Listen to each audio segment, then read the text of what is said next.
Welcome back, history lovers. Tonight, we drift gently backward through nearly 1,000 years of candlelit evenings and frost-bitten mornings to visit one of the oldest companions humanity has ever known, that quiet, restless feeling we now call anxiety. Before we begin, settle into your pillow, let your shoulders sink a little lower, and if you find comfort in these slow wanderings through the past, feel free to like this video and subscribe, but only if you honestly enjoy what happens here. And if you'd like, leave a comment telling me where in the world you're listening from and what time it happens to be for you right now. There is something strangely soothing about knowing that, somewhere out there, other people are lying in the dark exactly like you are, letting old stories carry them towards sleep. Just try not to worry too much if your local barber has recently offered to double as your dentist. In the Middle Ages, that was simply called a Tuesday. So let us begin. Imagine, for a moment, that you wake somewhere in medieval Europe. The sky outside is still the deep blue-black of very early morning. The fire in the corner has faded to a few sulking embers, and your blanket, which you were promised would keep you warm, appears to have the insulating power of a slightly damp leaf. You haven't even sat up yet, and already your mind has quietly opened its ledger and begun tonight's schedule of worries. Will the harvest hold out this year? Will the cow make it through the season? Will you? Has the Lord invented a fresh and creative new tax while you slept? And why exactly has the neighbour down the lane developed a cough that sounds faintly, ominously expensive? Welcome to medieval anxiety. The people living around you would not have used that word. The term, as we understand it today, simply didn't exist in their vocabulary. But make no mistake, they knew the feeling intimately. They recognised the racing heart that arrived for no visible reason. They knew the stomach knotted so tightly it could have anchored a small boat. They understood what it meant to lie awake staring upward into the dark, though in their case the ceiling was often genuinely interesting, since at least 2 or 3 spiders were usually up there conducting delicate negotiations over territory. They knew the restlessness, the inability to focus, the way a small ordinary problem could quietly swell until it felt like the opening act of the apocalypse. And to be fair to them, in the medieval world, it occasionally was. The great difference between their sleepless nights and ours is mostly one of options.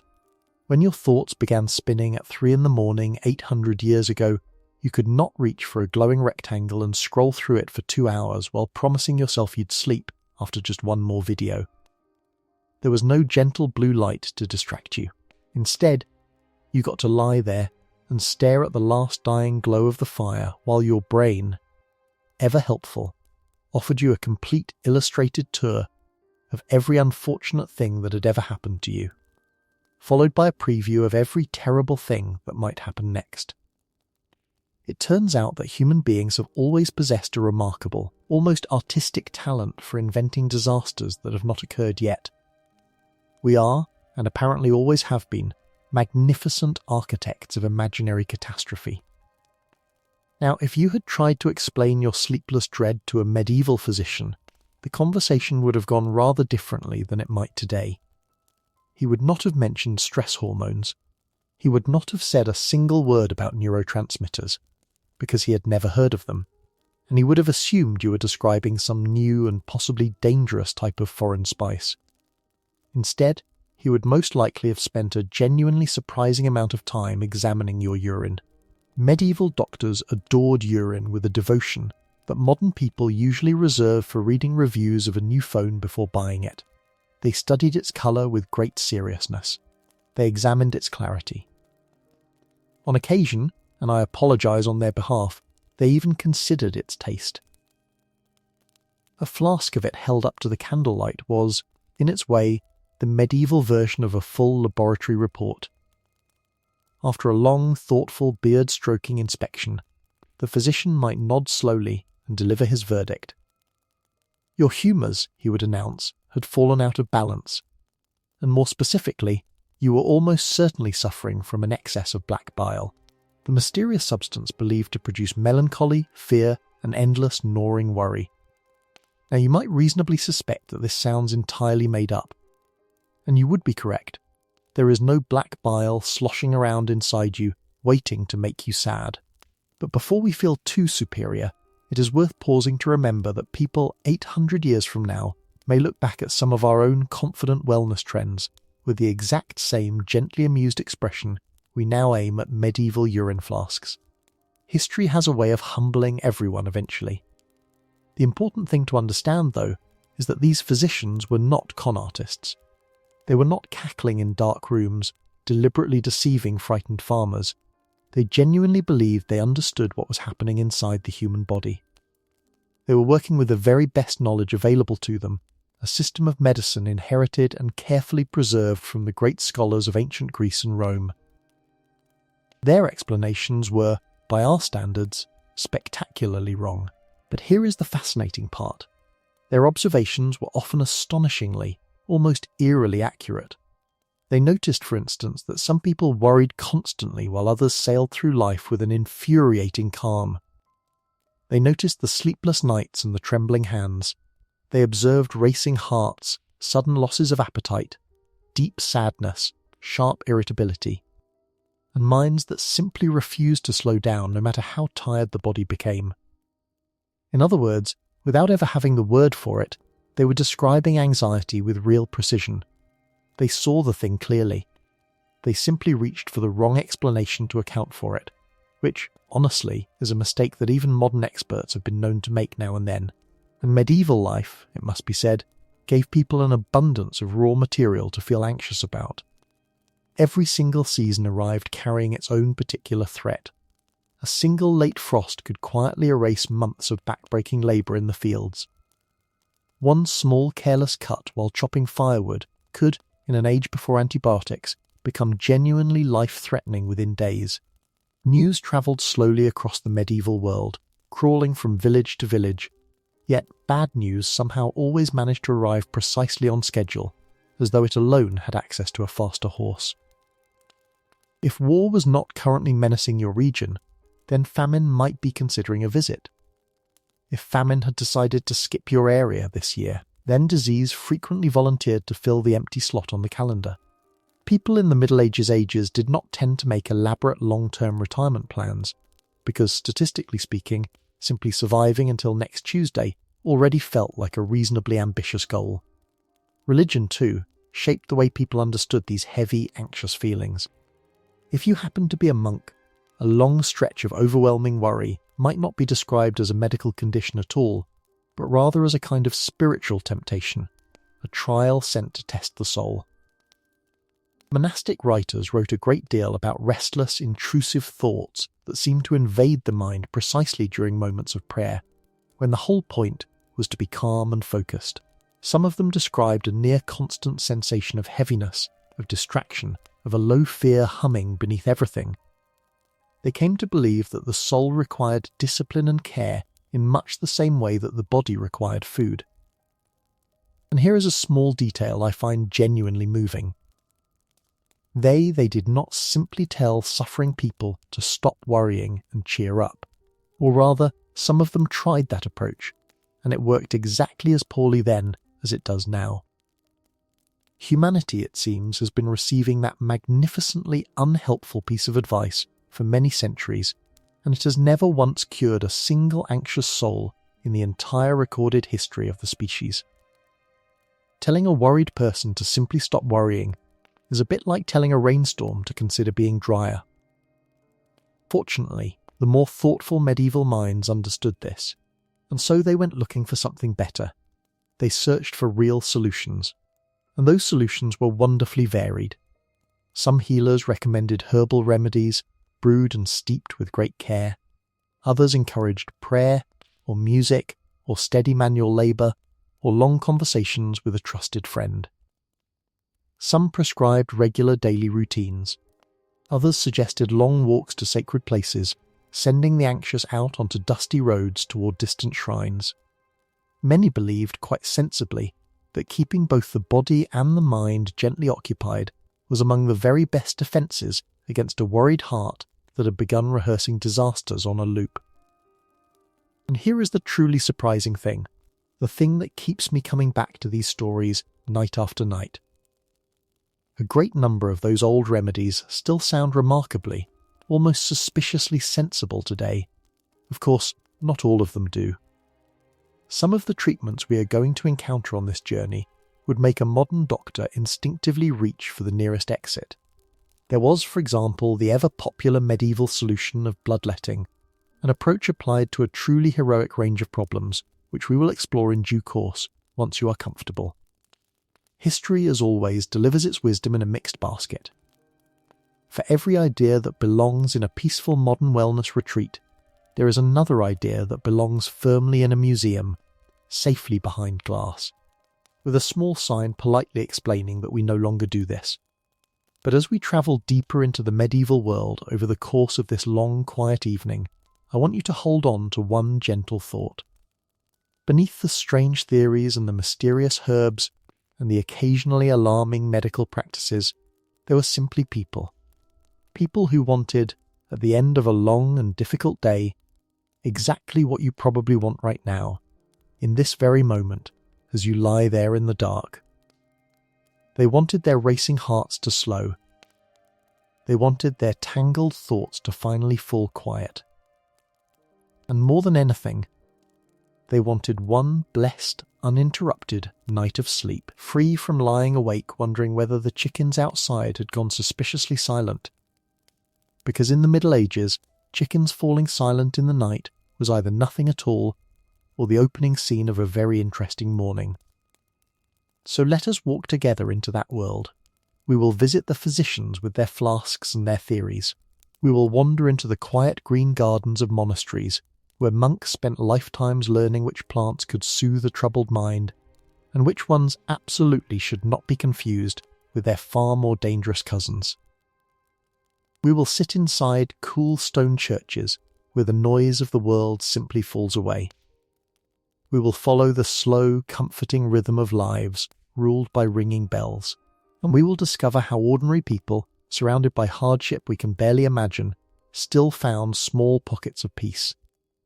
And through all of it, we may just find that these distant, long-vanished figures have something quietly useful to whisper to us across the centuries. Something about how to carry worry a little more lightly. So breathe out slowly. Let the day go. And let us begin. If you truly wanted to understand medieval medicine, there was one rather important fact you had to accept before anything else. Your body, according to nearly every educated physician in Europe, was essentially a soup. Not a warm, comforting, delicious soup, unfortunately, but something more like a complicated biological stew, quietly simmering away inside you and made up of 4 mysterious liquids that the doctors of the age called the humours. There was blood, which everyone could at least agree existed. There was yellow bile. There was phlegm. And then there was that most troublesome of all the fluids, black bile. According to the finest medical minds of the medieval world, your entire personality, your health, your emotions, your temperament, and quite possibly your chances of having a pleasant Tuesday, all depended upon keeping these 4 fluids in careful, delicate balance. Simple enough, really, except for one small complication. Nobody could actually see 3 of them. This theory did not appear out of nowhere. It had been inherited like a treasured piece of family furniture from the physicians of ancient Greece. It flowed in particular from the writings of Hippocrates, that famous early figure of medicine, and was later expanded and organised by the great Roman physician Galen, whose works would dominate European medical thinking for well over 1,000 years. By the time we reached the Middle Ages, doctors no longer treated the theory of the 4 humours as merely a theory at all. They treated it as something closer to an instruction manual for the entire human body. If something felt wrong, then one of the humours had almost certainly grown restless and begun to misbehave. And when the trouble in question happened to be anxiety, fear, or relentless, circling worry, the usual suspect was always the same. It was black bile. Black bile was firmly associated with melancholy, and melancholy, it is important to understand, was an enormous and generous umbrella. It did not mean only sadness, though it certainly included that. It could stretch to cover nervousness, hopelessness, dread, excessive fear, or simply the vague, heavy sense of being weighed down by the whole exhausting business of being alive. So if you found yourself constantly expecting the worst, if you struggled every night to fall asleep, if you could not stop your imagination from cheerfully sketching out disasters that had not happened and probably never would, your physician might lean back, fold his hands, and confidently explain that your body had become dangerously overloaded with this dark and troublesome humour.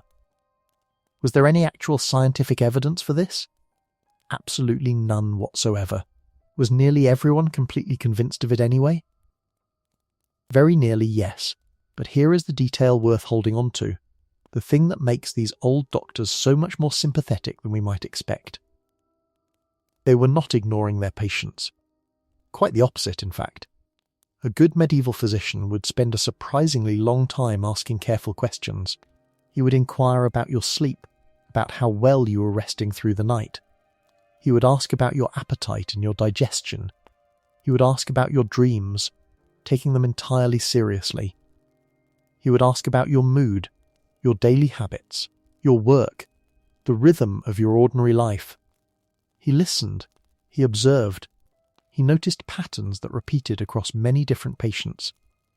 He simply took all those genuine, careful observations and then explained them using the only medical language he had ever been given. So let us imagine, gently, that you are sitting across from him. The room is dim, lit by a single candle and the low glow of a fire. You explain, perhaps a little embarrassed, that you have been lying awake every single night, imagining that your roof will surely collapse, that your crops are certain to fail, that your horse has been looking distinctly unhappy lately in a way you find deeply concerning, and that your cousin's persistent cough somehow feels like a personal threat aimed directly at you. The physician listens to all of this without interrupting. He strokes his beard thoughtfully. A long, weighty pause fills the room, and then, at last, he delivers his diagnosis. You have, he says gravely, too much black bile. And you know what? You breathe out. You feel a genuine wave of relief wash over you. Not because you have been cured, of course, since nothing has actually changed. You feel relieved because at least this time it wasn't demons. In a world where a troubled mind might occasionally be blamed on darker and more frightening causes, a simple imbalance of bodily fluids felt almost cosy by comparison. It was manageable. It was physical. It was above all not your fault. And that particular comfort, the comfort of being told that your suffering has a cause outside your own weakness, turns out to be one of the more quietly wonderful gifts these old physicians could offer. Once the diagnosis had been made and everyone had agreed upon the black bile, treatment could finally begin. And this is where medieval medicine reveals its two very different faces. The physician genuinely believed that black bile could be reduced and coaxed back into balance through a whole range of methods. Some of these methods sound so reasonable that a modern wellness coach might quietly write them down. He might prescribe a careful, gentle diet. He might recommend soft and moderate exercise, nothing too strenuous. He might suggest warm baths to soothe the body. He might encourage pleasant conversation with cheerful people and time spent in bright, agreeable surroundings and plenty of fresh air, and a whole cabinet of herbal medicines brewed from the plants of the garden. Honestly, if the story ended there, we might conclude that medieval doctors had stumbled onto something rather sensible.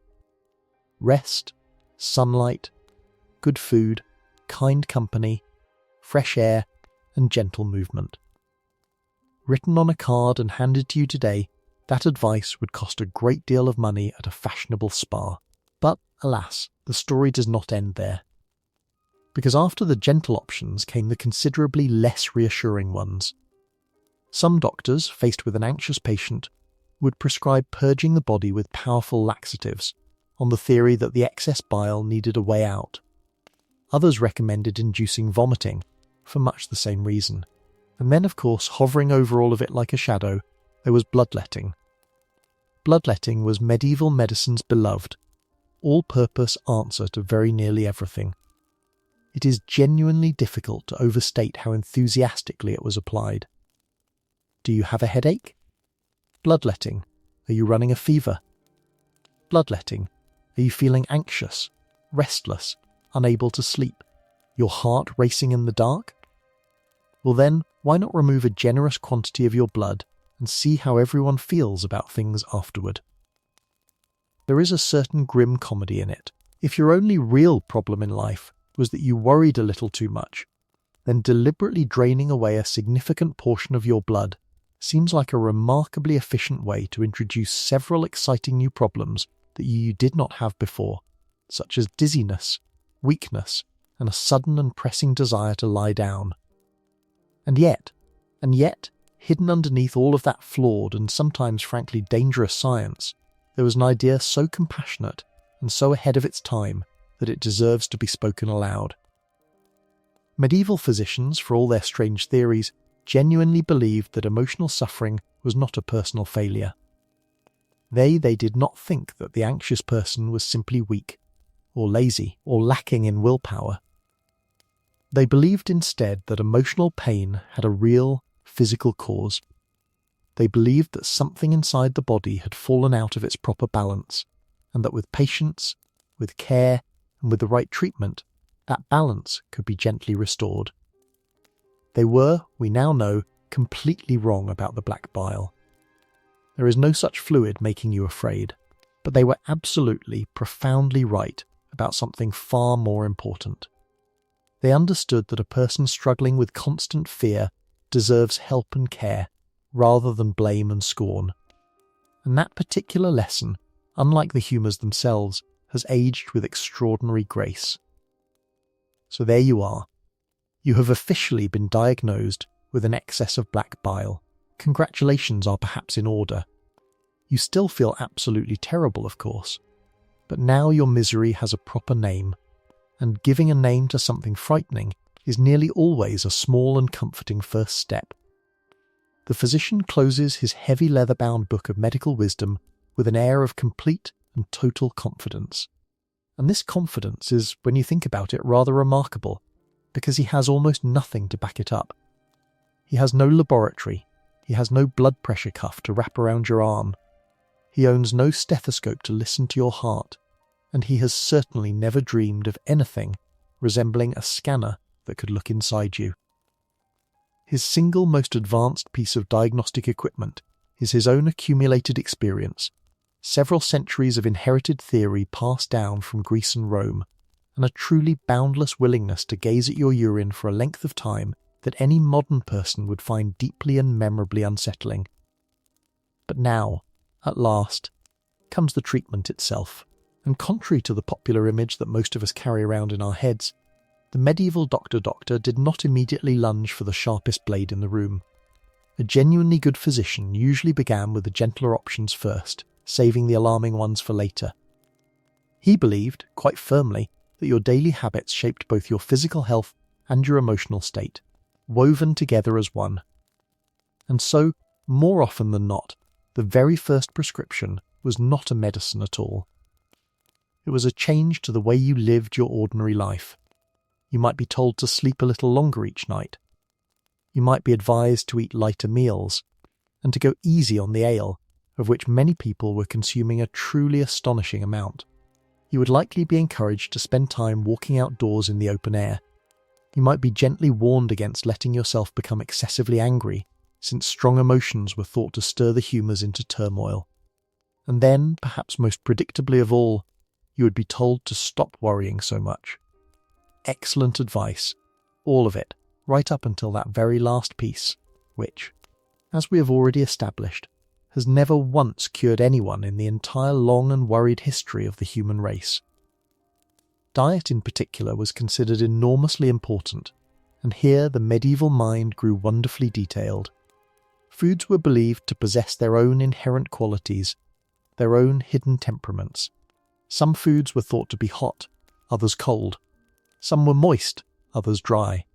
Since black bile was classified as cold and dry, the whole strategy was to counter it with foods believed to carry warmer, gentler, moister properties, restoring the balance from the inside. And so, instead of heavily salted meat eaten day after day, the physician might recommend fresh vegetables whenever the season allowed them, along with mild cheeses, eggs, poultry, fish, and warm, nourishing broths. Honey was often favoured over great quantities of strong, fiery spices. Fresh fruit was welcomed whenever it could be found. In other words, without ever intending to, medieval doctors accidentally stumbled straight into the revolutionary and radical concept that living entirely on salted, processed food washed down with questionable beverages might not, in fact, be terribly good for you, a discovery we seem to enjoy rediscovering in every single century. Unfortunately for everyone involved, the long medieval winter frequently had other plans, and fresh vegetables in January remained a beautiful and distant dream. And so we begin to see the shape of it. A worried soul in the Middle Ages was not simply abandoned to suffer. There was a whole careful system waiting to catch them, part sensible, part strange, part genuinely wise, and part faintly terrifying. In the section to come, we will follow that treatment further, out of the physician's dim consulting room and into the daily rhythms of medieval life. We will see how sleep, and exercise, and warm baths, and the slow turning of the seasons all became part of the long, patient effort to quiet an anxious mind. So stay comfortable, keep your breathing slow and easy, and let the story carry you gently onward. Exercise, as it turns out, appeared in medieval medical advice far more often than you might expect. Now, we should be clear about what kind of exercise the physicians had in mind. They were not talking about exhausting, punishing labour. That particular commodity was something the peasantry was already receiving in extraordinarily generous quantities, entirely free of charge, whether they wanted it or not. What the doctors recommended instead was moderate movement. Gentle walking, riding a horse at an easy pace, working quietly in a garden, light, unhurried physical activity that kept the body engaged without ever tipping it over into overheating or exhaustion. The physicians believed, quite sensibly, that the body was designed to stay active, but that it should never be driven into a state of collapse. Balance, always balance, was the goal. Of course, there is a certain gentle absurdity in the image of a medieval physician earnestly advising a farmer to get a bit more exercise.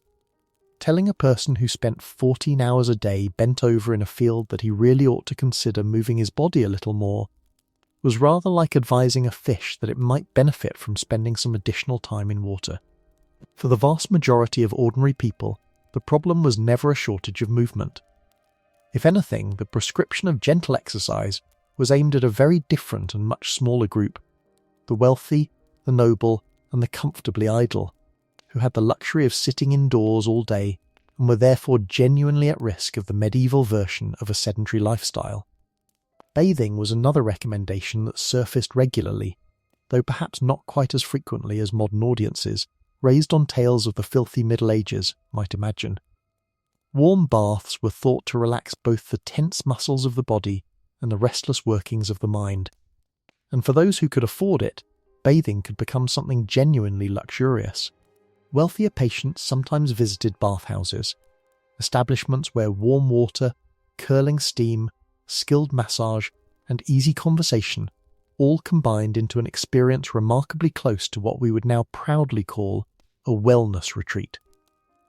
Picture it, the heat of the water, the murmur of voices, the pleasant idleness of an afternoon with nowhere urgent to be. The only truly significant difference between that scene and its modern equivalent was that in the medieval bathhouse, nobody was charging you an additional fee for the privilege of mindfulness.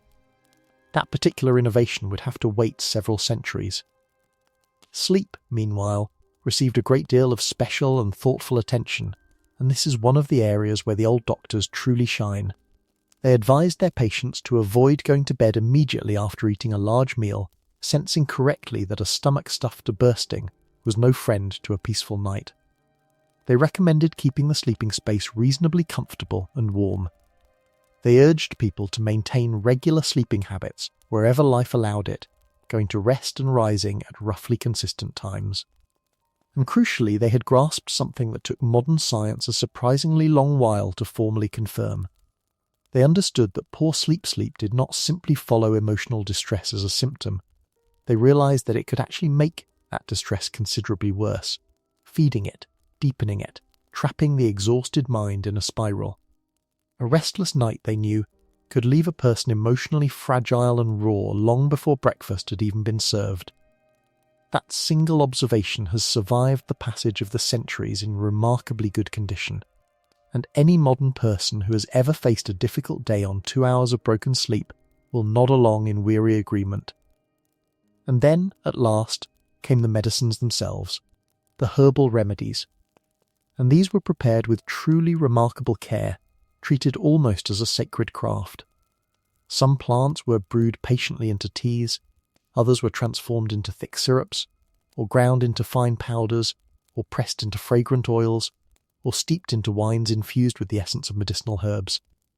The physician or the apothecary mixed his ingredients according to recipes and traditions handed down across many generations, convinced, deep in his bones, that nature herself had thoughtfully provided a remedy for very nearly every illness known to mankind, if only a person possessed the wisdom and the training to know where to look for it. There was a kind of faith in it, a belief that the green world was quietly cooperative, waiting to be understood. And sometimes, genuinely, those remedies helped. We will come to some of the specific plants shortly, and you may be surprised to learn how many of them have earned a measure of respect even from modern researchers. But it would be dishonest to pretend the herbs always worked, for after a physician had patiently tried every gentle treatment in his considerable arsenal, after the diets and the baths and the walks and the teas had all been attempted, and had all fallen short, there was always a quiet, ominous moment. A moment when the doctor's eyes would drift, almost involuntarily, toward the corner of the room, toward the cabinet where the bloodletting tools lay waiting in the shadows. Because no matter how promising the herbs had seemed, no matter how much hope had been invested in them, there was always Plan B. And unfortunately for the patient, Plan B nearly always involved losing a noticeable and unwelcome quantity of Plan A. But let us leave the shadowed consulting room behind us now, with its flasks and its blades and its cabinet of last resorts, and let us step outside into the light. Because if there was one single place in all of medieval Europe where your chances of finding a genuinely calm and peaceful atmosphere were dramatically higher than average, it was not the physician's house at all. It was the monastery. And for a number of very good reasons. For one thing, and this cannot be overstated, nobody inside was trying to sell you anything. For another, the loudest and most heated argument likely to erupt on any given day was usually a tense debate over whether Brother Thomas had, once again, quietly fallen asleep during the morning prayers. In a world absolutely saturated with real and pressing dangers, that is about as gentle as a controversy can possibly get. Monasteries, we should understand, were so much more than mere places of worship. They were, in the fullest sense, the beating hearts of medieval knowledge and care. A single monastery might function all at once as a hospital, a library, a school, and a botanical garden, all folded together behind the same set of thick stone walls. While kingdoms rose and fell in blood and fire out in the wider world, while wars swept across the land and plagues came and went, the monks inside those walls carried on quietly and patiently. Century after century, they collected and preserved knowledge about the plants that grew around them, learning which ones could ease pain, which could bring down a fever, which could settle a churning stomach, and, most relevant to our long evening's journey, which ones might soothe an anxious and troubled mind.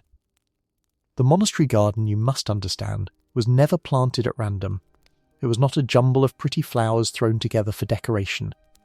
Every single herb growing there had a purpose, a job to do, a reason for occupying its patch of precious soil. Lavender filled the warm air with its gentle, unmistakable fragrance, valued for its calming properties. Lemon balm was prized above many others for its power to lift heavy and sorrowful spirits, to bring a little brightness to a shadowed mood. Chamomile was grown to soothe troubled digestion, and to encourage the kind of deep, restful sleep that anxious people so often crave and so rarely find. Sage appeared in countless remedies, a true workhorse of the medicinal garden. And rosemary, fragrant and sharp, was widely believed to strengthen both the memory and the mind itself, keeping thoughts clear and steady.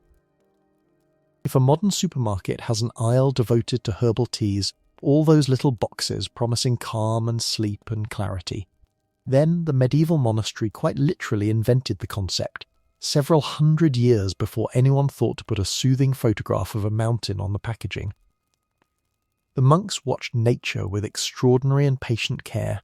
They kept records. They noted down which plants seemed genuinely helpful and which ones caused unpleasant problems, and which ones, most importantly of all, should absolutely never, under any circumstances, be confused with their remarkably and dangerously poisonous cousins. This was no small matter. The green world is generous, but it is also treacherous, and a mistake in identification could be the last mistake a person ever made. Admittedly, errors still happen from time to time, despite everyone's best efforts, but we should be gentle in our judgment, because medical progress across all of human history has always involved a certain unavoidable amount of carefully learning, often the hard way, precisely what not to eat. Many of the remedies began with something wonderfully, almost touchingly simple. Fresh herbs were gathered in the cool quiet of the early morning, specifically after the dew had lifted and dried from the leaves, since damp plants did not keep as well. They were then dried with great patience, hung from wooden beams or spread out in airy, well-ventilated rooms where the moving air could draw the moisture from them slowly. Later, when they were ready, they would be crushed and ground with mortars and pestles, releasing their oils and their scents before being mixed into teas, or ointments, or oils, or those infused medicinal wines. And here is a detail I find genuinely lovely. There was nothing rushed about any part of this process, nothing hurried. Even the mere preparation of the medicine required patience and time and a slowing down of the ordinary pace of things. And it may well be that this enforced patience was, quietly, part of the treatment itself, though the monks might not have described it in quite those words. For life inside a monastery followed an almost perfectly predictable and unchanging rhythm, and there is deep comfort to be found in that. Bells rang out at their appointed hours throughout the entire day, marking the passage of time with gentle certainty. Meals happened at fixed and reliable moments. Work alternated steadily with prayer, and prayer with work, in a pattern that had been polished smooth over countless years. The gardens themselves demanded quiet, attentive care rather than frantic bursts of speed. Every single activity of the day gently reminded whoever performed it that not every moment of life needed to be filled with urgency, that not everything was an emergency. And when you consider that many people today can describe the simple act of replying to 3 unread emails as absolute, overwhelming chaos, well, there may be something rather valuable for us to learn from that slower, steadier pace. The monks also held at the very centre of their understanding a belief that caring for the soul and caring for the body were deeply and inseparably connected. And so working in the gardens became far more than a chore to be completed. It became a form of quiet reflection, almost a kind of meditation, though they would not have used that particular word. Pulling weeds from the dark soil, watering the thirsty herbs, trimming back the plants, harvesting the flowers when their time had come. All of it occupied both the hands and the mind together, gently and completely. And here is the quiet genius of it. When your entire attention comes to rest fully upon the sprig of rosemary directly in front of you, upon the immediate and simple task at hand, it becomes a great deal more difficult for your imagination to go wandering off and vividly picturing the 57 separate disasters it had so carefully scheduled to worry about next week. The garden, in its patient way, kept the mind from running, and here is perhaps the most striking part of all, the part that ought to make us pause. Modern research, with all its instruments and its studies and its careful measurements, has quietly begun arriving at strikingly similar conclusions. It turns out that gardening, that spending time among growing plants, that breathing fresh outdoor air, that slowing down the frantic pace of daily routine, can genuinely and measurably reduce stress for a great many people. The monks, if they could hear this news, would very probably smile. They may never have understood a single thing about brain chemistry, or cortisol, or the intricate machinery of the nervous system. But they would almost certainly nod slowly and say, with the faintest trace of amusement, "Yes, of course. We have been tending these gardens for several hundred years now. We rather thought you might eventually get around to noticing. Not every medieval cure managed to survive the long journey down to our own time. A great many of them, mercifully, were left behind in the past where they belong, gathering dust alongside the bloodletting bowls and the flasks of examined urine. But the simple, quiet idea that a peaceful garden can calm a restless and troubled mind has proven remarkably stubbornly difficult to improve upon. Some pieces of wisdom, it seems, arrive early and then simply refuse to go out of fashion. And so we carry that idea with us as we move onward, out of the green enclosed gardens and toward another of the great secrets the medieval world seemed to understand almost instinctively. The quiet power of routine. If you could somehow travel back through the centuries to the Middle Ages, and if you were to stop a person in a village lane and ask them, earnestly, for the great secret to feeling calmer and more at peace, they almost certainly would not tell you to live in the moment. They would not advise you to be present, or to practice mindfulness, or to focus on your breathing. And the primary reason for this is that they would have absolutely no idea whatsoever what you were talking about. They would probably assume you had suffered some sort of blow to the head. Because they were, you see, far too busy actually living according to bells.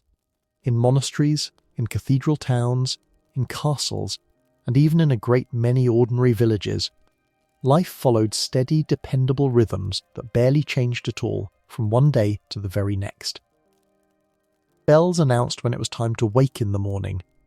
Bells announced when it was time to pray. Bells called people to their work, and then, hours later, called them away from it again. Bells signalled when to eat, and finally, at the end of the long day, bells signalled when to sleep.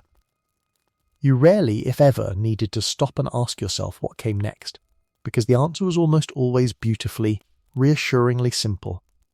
The answer was whatever we did yesterday. Now, to modern ears, raised to prize novelty and variety and constant stimulation. That might not sound particularly thrilling. It might even sound faintly like a description of tedium. And yet that unchanging sameness was precisely, exactly the point. That was the entire value of it. Routine was comforting for a reason that runs very deep in the human mind. It was comforting because it dramatically reduced uncertainty. And in a world where harvests could fail without warning, where kings could suddenly decide to start wars over matters no ordinary person had any say in, where diseases arrived uninvited and departed as they pleased, and where the winters themselves occasionally seemed to behave as though they held a personal and lasting grudge against all of humanity, having at least some part of your day remain reliably, dependably predictable was a treasure almost beyond price. You woke at roughly the same time each morning. You ate your meals at roughly the same familiar hours. You worked steadily until the light finally faded from the sky. And then tomorrow arrived, and it looked remarkably, comfortingly similar to the day that had come before it. Modern people, surrounded by endless choice and constant change, very often describe routine as boring, as something to be escaped, as a rut to climb out of. But a medieval person would have looked at you with genuine confusion and described that very same routine as a luxury, as a gift, as a rare and precious form of stability in a world that offered precious little of it. The difference is entirely one of perspective, shaped by how much unpredictability each of us has to endure. When almost everything in your life is uncertain, a small island of certainty becomes something you cling to gratefully. And this steadying rhythm was by no means confined to the monasteries, with their formal bells and their sacred hours. Even out in the wider world, ordinary daily life followed its own dependable patterns. Each trade and each household keeping its own faithful rhythm. The bakers rose and lit their ovens before the first light of dawn, as bakers have always done. The blacksmiths opened up their forges and kindled their fires with the arrival of the morning light. The farmers worked according to the great turning of the seasons rather than the ticking of any clock, planting and tending and harvesting each in its proper time.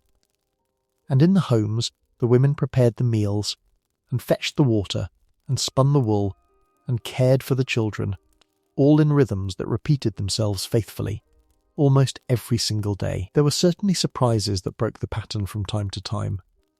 Unfortunately, in the medieval world, those surprises tended rather often to involve invading armies, which is precisely the sort of variety that makes a person suddenly appreciate a boring, uneventful Tuesday. The repetition itself, though, served a genuine and important purpose, quite apart from any comfort it provided.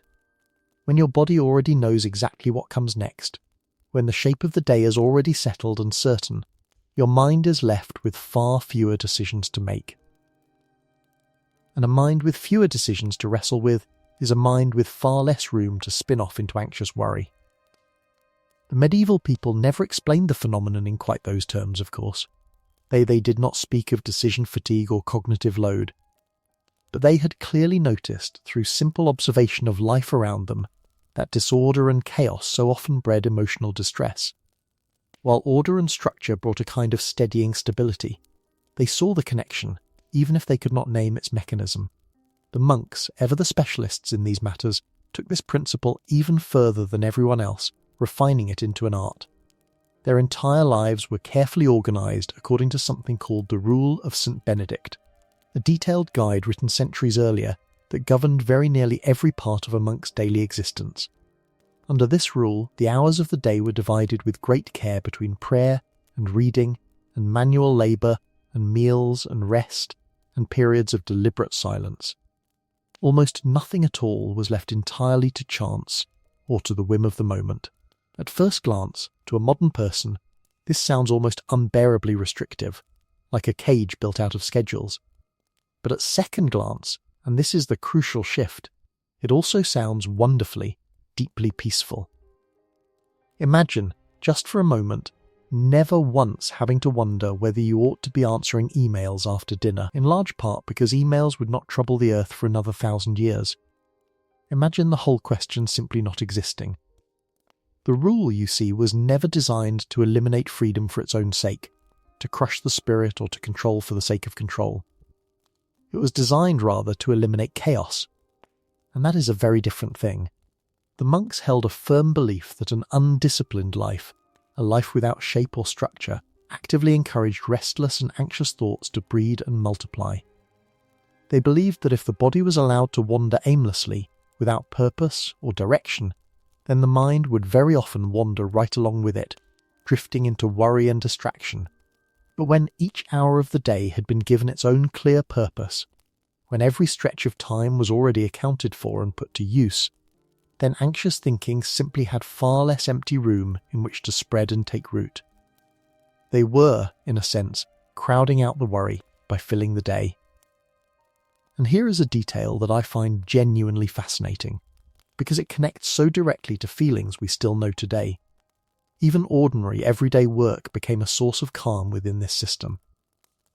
The copying of manuscripts, which was one of the great labours of the medieval monastery, required enormous sustained concentration. A monk bent over his desk, carefully forming each letter, could not simultaneously spiral into anxious thought, because the task demanded the whole of his attention. Weaving cloth demanded steady, focused hands and a quiet mind. Carving wood, tending to the animals, repairing the tools of the monastery, baking the daily bread, none of these were simply jobs to be endured and gotten through. They kept the mind occupied in genuinely useful and grounding ways. And anyone at all who has ever felt strangely, unexpectedly relaxed after an evening spent cooking a meal, or planting flowers in the garden, or patiently repairing some broken thing around the house, has already experienced, firsthand, a small and living piece of that ancient medieval wisdom. The monks, and indeed the medieval people more broadly, may not have understood a single thing about neuroscience, about the workings of the brain, about attention and focus and the way the mind processes the world. But they understood attention itself in a practical and lived way. They understood something that we, drowning in distraction, sometimes seem to have forgotten. That a busy mind is not always an anxious mind, that sometimes a restless, worried mind is not looking for rest at all, but is instead simply searching, almost desperately, for something worthwhile to do, something to fix upon, something to absorb it. Give such a mind a real task, an honest piece of work that requires its full presence, and the worry often quietly loosens its grip and falls away, at least for a while. And while medieval life was undeniably filled with hardships that not one of us listening tonight would ever volunteer to experience, its steady and unchanging rhythm offered something that a great many people in our own restless age quietly and secretly miss. It offered the reassuring, settling feeling that not every single hour needed to be different from the last, that not every hour needed to be productive, or optimized, or maximized, or life-changing, or somehow better than the hour before it. There was no pressure to constantly improve, to constantly progress, to make each day count in some dramatic and measurable way. Sometimes in the medieval world, Tuesday was simply and entirely Tuesday. It did not need to be anything more than that. And honestly, lying here in the quiet dark, that sounds rather profoundly, deeply relaxing, does it not? The simple permission to let a day just be a day. But the medieval world had more than gardens and routines to offer the anxious soul. For beyond the herbs and beyond the ringing bells, there was another kind of refuge entirely, a place built of cool stone and flickering candlelight, where the noise of the whole demanding world simply fell away at the door. So let us step now out of the fields and the workshops, and let us walk together, quietly, toward the great churches of the medieval age. Picture yourself, if you will, walking into one of them after a particularly difficult and draining week. The harvest has been disappointing, thinner than you had hoped and prayed for. Your back aches from the labour. Your roof has developed what a builder might charitably and diplomatically call character. And your neighbour, that same tiresome neighbour, has once again informed absolutely everyone within earshot that the strange cloud seen in the sky yesterday was almost certainly a dire and unmistakable sign of some approaching catastrophe. He has, for the record, been saying more or less exactly this every single week for the past 15 years. His record of accuracy remains, shall we say, unimpressive, but inside the church, everything changes. The transformation is almost instant, and it works upon you whether you will it or not. The thick, heavy stone walls soften and swallow the noise from the busy world outside, until the clamour of the village fades to nothing. Candles flicker gently in the dim and shadowed light, their small flames swaying. The air within is cool and still, and it carries the distinctive scent of beeswax and of incense, a smell unlike anything in ordinary daily life. Conversations, if there are any at all, drop first to hushed whispers, and then fade away into silence altogether. And for perhaps the very first time in the entire long and exhausting day, nobody at all is asking anything of you. Nobody needs you. Nobody wants something from you. There is only the quiet, and the candlelight, and a stillness that seems to settle over your very bones. In the section ahead, we will explore just how deeply the medieval world understood the healing power of that sacred quiet, whether you happened to be rich or poor, whether you were a great noble or the humblest of peasants. The church offered you something that was becoming increasingly rare in that century, and has arguably grown only rarer in our own. It offered you quiet. And this was no small gift. The medieval people held a genuine and considered belief that anxiety was not merely a problem of the body, not simply a matter of black bile sloshing about in the wrong quantities, but also, and perhaps more importantly, a problem of the soul. They believed that a troubled and frightened mind could be genuinely comforted through prayer, through reflection, through the act of confession, and through deliberate, intentional moments of stillness carved out from the noise of ordinary life.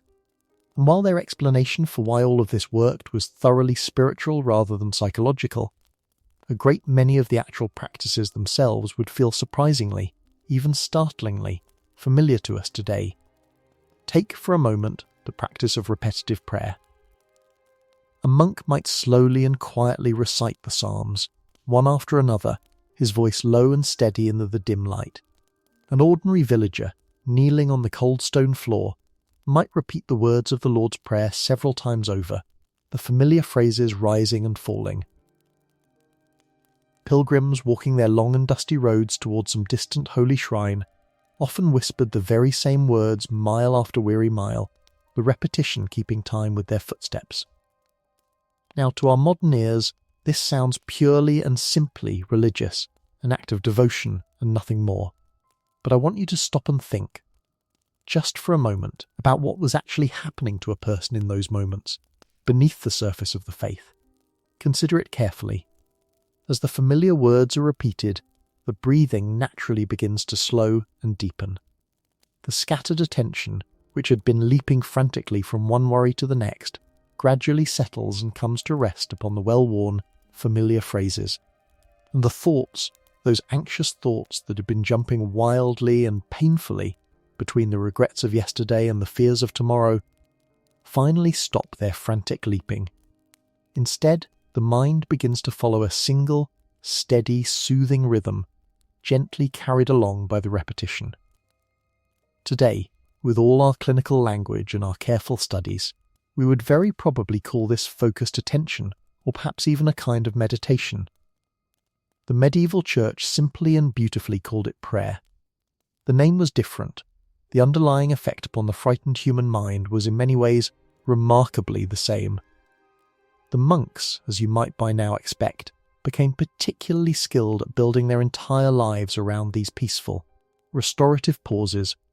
Several times throughout each and every day, the bells would ring out and interrupt whatever work was being done, calling everyone to stop, to breathe, and to gather together in prayer. Whether a monk happened to be copying manuscripts at his desk, or tending the herbs out in the garden, or preparing the meals in the kitchen, every task would pause for a few precious moments of reflection and stillness.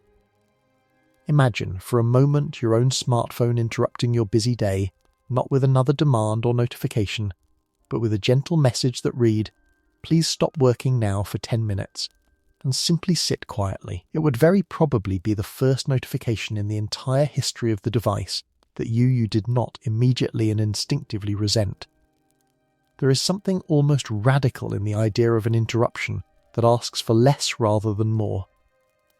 Silence itself, that increasingly endangered thing, was considered enormously valuable in the medieval world. Certain monastic communities went so far as to observe long stretches of time during which no conversation was permitted at all. Hours or even days of deliberate quiet. Now, this was not, as one might hastily assume, because the monks disliked one another and could not bear to speak. In fact, quite the opposite was usually true, for they lived and worked in close community, side by side, year after year. No, the silence was chosen deliberately, and for a reason. They believed quite firmly that constant, endless talking scattered the mind and fragmented the attention, pulling a person in 100 different directions, while silence, by contrast, helped to gather the mind back together again into something whole and calm and focused. And when you pause to consider just how many people today fall asleep listening to podcasts or videos precisely because their own racing thoughts refuse to grow quiet on their own, well, perhaps those old monks were onto something rather important after all. Confession, too, played an unexpected and genuinely fascinating role in all of this, one that speaks directly to something we understand well today. In the medieval understanding, carrying your guilt, your fear, and your private, gnawing worries entirely alone, locked up silently inside your own chest, was considered profoundly unhealthy for both body and soul. And so the practice of speaking honestly and openly to a trusted priest gave people a genuine opportunity to release and set down burdens that they had in many cases been carrying alone for weeks, or months, or sometimes even for long and painful years. There were no prescriptions written out in this exchange. There was no complicated medical equipment involved, no flasks, no blades, no bitter herbs. There was simply another human being, sitting quietly and willingly, prepared to listen to whatever weighed upon your heart. And if that sounds at all familiar, if it stirs some recognition in you, it is perhaps because we have, in our own age, reinvented this very same practice under a different name, and we now pay a great deal of money for the privilege of sitting in a quiet room and speaking our burdens aloud to someone who will simply listen. But perhaps the very greatest comfort that religion offered to the anxious medieval soul was not any of these specific practices at all. It was not the repeated prayers, nor the silence, nor even the confession, though each of these helped in its way. Perhaps the greatest comfort of all was something larger and harder to name. It was emphatically not a promise that life would somehow become easier, because life very rarely did become easier, and everyone knew it. The harvest still failed with cruel regularity. Loved ones still sickened and died, often young, often suddenly. The winter still arrived every single year with its brutal and remarkable consistency, indifferent to human suffering. Faith made no honest promise to sweep any of these hardships away. What faith offered instead was something subtler, and in its own way perhaps more durable. It offered a framework, a way of understanding the suffering.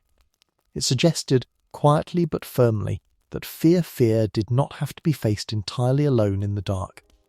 It suggested that the terrible uncertainty of life might, after all, carry some deeper meaning within it, and it suggested that even during life's darkest and most frightening moments, there was still hope waiting somewhere just beyond them, a light that had not yet gone out. For countless medieval people, living lives of a hardship we can scarcely imagine, that hope became one of the very strongest medicines they would ever receive. And it worked its quiet healing not because it magically removed every anxious thought from their minds, for it did no such thing. It worked because it gently reminded them of something crucial. It reminded them that their anxious thoughts, however loud and however insistent, did not have to have the final word. The worry could speak, but it did not get to decide the ending. And there is, I think, something in that lesson worth holding on to tonight, whatever your own beliefs may be, as you lie there in the dark. The fear can rise, but it does not have to win. Now, if your anxiety in the Middle Ages grew too heavy to carry any longer, too crushing to bear, the medieval world offered a rather unusual and yet strangely wise prescription. It offered you a walk. But not, I should clarify, a walk around the block, and certainly not a brisk march to reach some arbitrary count of 10,000 steps upon a device strapped to your wrist. No, this was something different. Perhaps a gentle stroll of a couple hundred meters. Perhaps 400, or perhaps, in the most extreme and remarkable cases, a walk that stretched across an entire continent on pilgrimage to some distant and holy place. The medieval prescription for a troubled mind was quite often simply to move through the world, whether that meant a short wander to the edge of the woods or an epic journey of many months. But before we follow those long roads, let us pause on something else the medieval people understood, something so obvious to them that they barely thought to name it, and yet something we in our modern age of celebrated independence sometimes forget entirely. Imagine, once again, that you are having a truly awful day. The roof is leaking, letting in the cold rain. Your wheat, despite all your careful labour, simply is not growing as it should. And your goat has escaped for what is now the third time this very month. At this point, if we are being entirely honest about the situation, the goat is no longer merely escaping. The goat has, quite frankly, developed a richer and more active social life than you have. It knows people. It goes places. Now imagine trying to face and deal with the whole exhausting weight of all of that, completely and utterly alone. For the vast majority of medieval people, that particular scenario, facing hardship in total isolation, was not really a genuine option at all. And this turns out to be enormously important for their emotional well-being. Life in the Middle Ages was, without any doubt, incredibly difficult and demanding in ways that would break most of us. But it was also, and this is the crucial point, remarkably and thoroughly communal. Whether you lived in a small village or in a bustling market town or behind the walls of a monastery, you were almost constantly surrounded by other people. Privacy in the sense that we understand and cherish it today was genuinely scarce. Personal space was, for practical purposes, very nearly a myth, a concept that would have puzzled most people. If you truly wanted just 5 minutes entirely and completely to yourself, your single best chance of finding it was probably to walk off alone into the woods. And even then there was a fair and reasonable chance that someone would follow after you and ask, with genuine puzzlement, why on earth you were not busy chopping firewood like a sensible person. Our modern world, of course, tends to celebrate independence above almost all else. We prize self-reliance, standing on our own 2 feet, needing no one. But medieval society was built, from the ground up, upon cooperation, upon mutual dependence, upon the simple fact that people needed one another to survive. You could not, no matter how strong or determined you were, harvest an entire field of grain all by yourself before the weather turned. You could not build a house alone. You could not defend your village against raiders alone. And you most certainly could not haul a heavily loaded wagon out of the thick-sucking mud by delivering an inspiring and motivational speech to it, however eloquent. For all of these things, and 1,000 others besides, you simply needed other people. You needed your neighbours. And that constant, unavoidable, sometimes exhausting interaction with others had a profound and unexpected effect upon the emotional health of the entire community. When something terrible happened to a person in a medieval village, the whole village usually knew about it within a matter of hours. Now, to anyone who has ever suffered under the gaze of a nosy or gossiping neighbour, that might sound faintly exhausting, even nightmarish, a total absence of any privacy at all.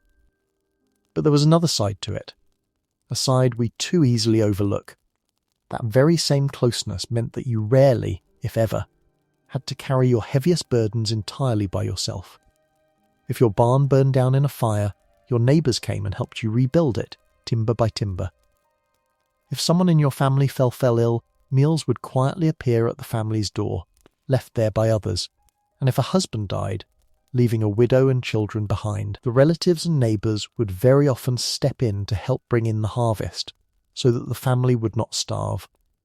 And they did this, it must be honestly said, not necessarily because they were all exceptionally generous and saintly people, though some surely were. They did it because they understood a simple and enduring truth about the human condition, one we will explore further in the section to come. That simple, enduring truth was this: today it was your problem, but tomorrow it might very well be mine. The medieval villagers understood this bargain deep in their bones.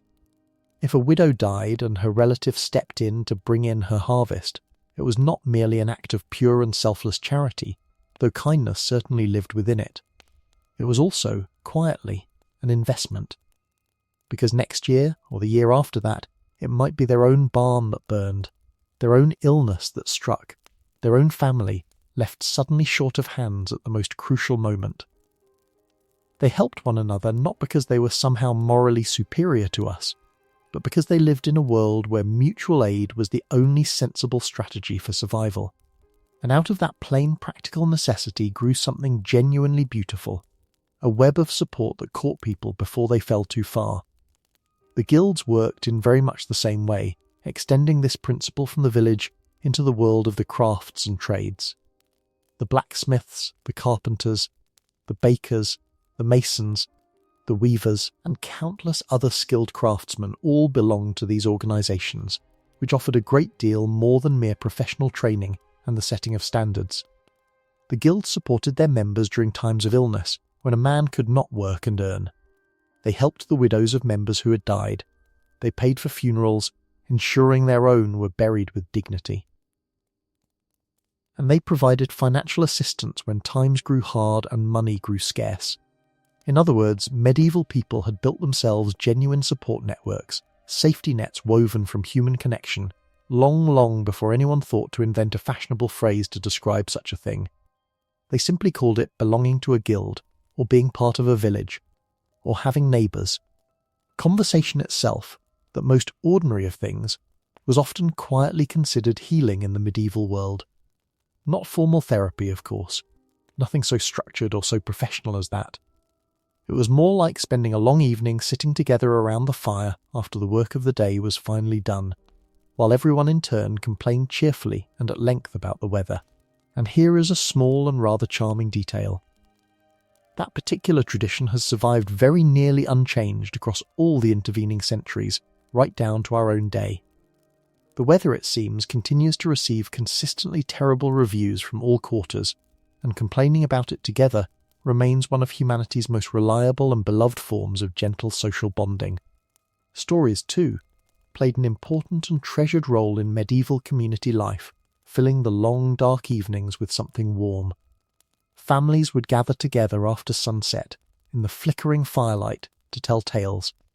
They told stories of saints and their miracles, stories of great heroes and their brave deeds, stories of local legends passed down through the generations, and stories of humorous mishaps and foolish blunders that set everyone laughing. And laughter, crucially, was never viewed as being somehow the opposite of seriousness, or a frivolous distraction from the weighty matters of life. On the contrary, laughter was very often understood as a welcome and necessary relief from those weighty matters. A way of letting the pressure out. A way of carrying on.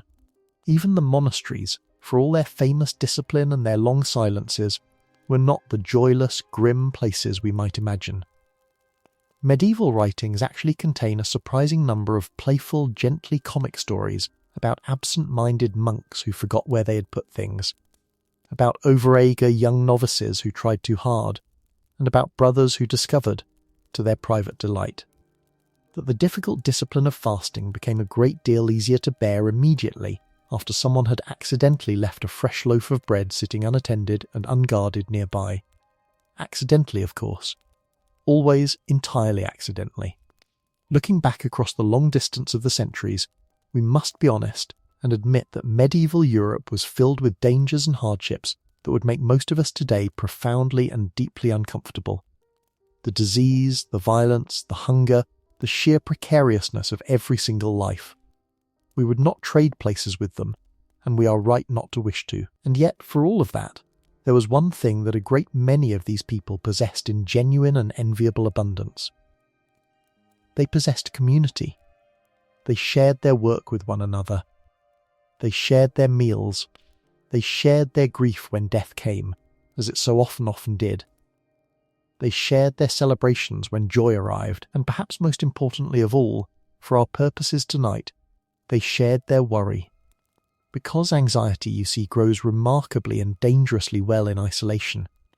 It thrives in the dark and the silence and the aloneness. It sends down deep roots when there is no one to talk to. But that same anxiety very often becomes suddenly much smaller, much more manageable, much less overwhelming. The very moment another person quietly says to you, "Come, sit down here beside me. Tell me what is troubling you." Sometimes that is all it takes to loosen fear's grip, simply not being alone with it.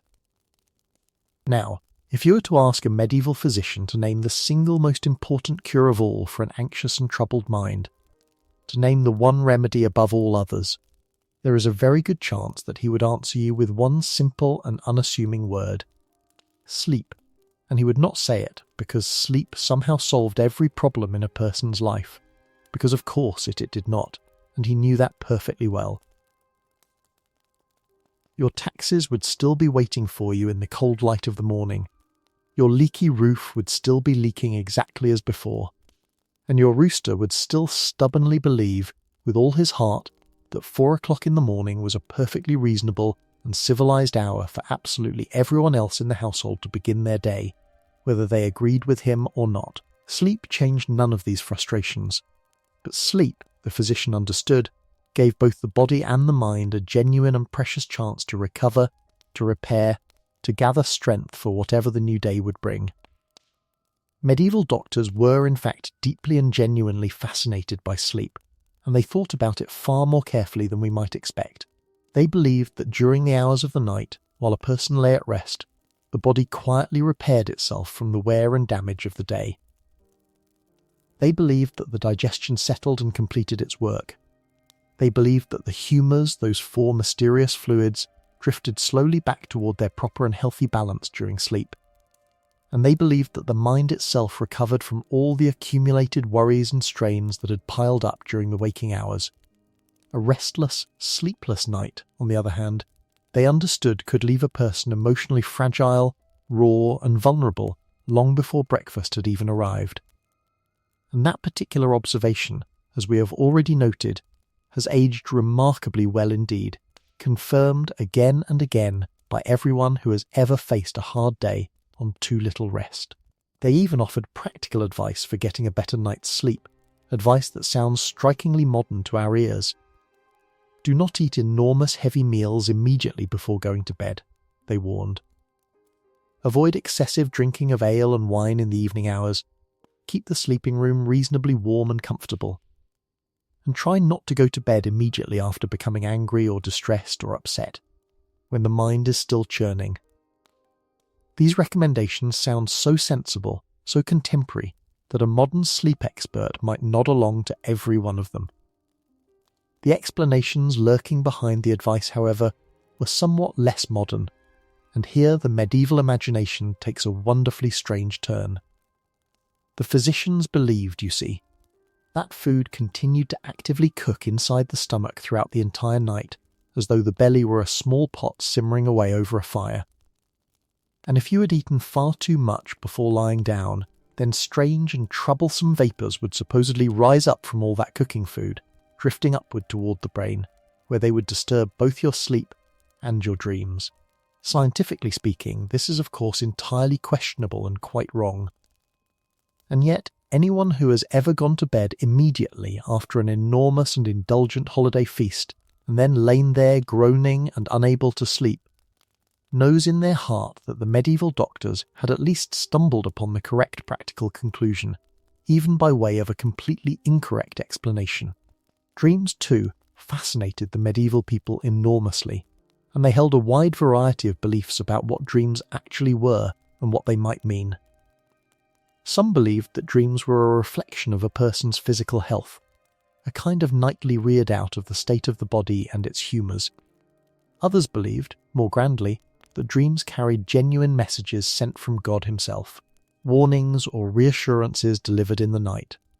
And still others thought, more prosaically, that a disturbing or unpleasant dream simply meant that your digestion had become confused and troubled. Nothing more. Imagine, then, waking suddenly in the dark, your heart pounding, after a vivid nightmare in which dragons had come and stolen your entire house away. Today, a friend might gently suggest that you consider drinking a little less coffee. In the Middle Ages, a friend might instead earnestly recommend that you try eating a little less cheese before bed. History, you will find, occasionally takes these small and delightful unexpected turns. The bedroom itself, and the bed within it, mattered a great deal to people, more than we might assume. Most ordinary people slept upon straw mattresses, stuffed full of dried grasses and rushes, laid within simple wooden frames. The wealthier families, by contrast, enjoyed the considerable luxury of feather beds, soft and warm, along with woolen blankets to keep out the cold, and even curtains that could be drawn around the bed to help hold the precious warmth inside during the freezing nights. But regardless of a person's social class, whether rich or poor, everyone understood one simple and important thing. A warm, dry place to lay your head and sleep was genuinely worth protecting and treasuring. In a cold and often wet world, that small patch of warmth was no trifling matter. Sharing a bed with others, we should note, was also incredibly common in the medieval world, and carried none of the assumptions it might today. Entire families frequently slept together for warmth and for simple lack of space.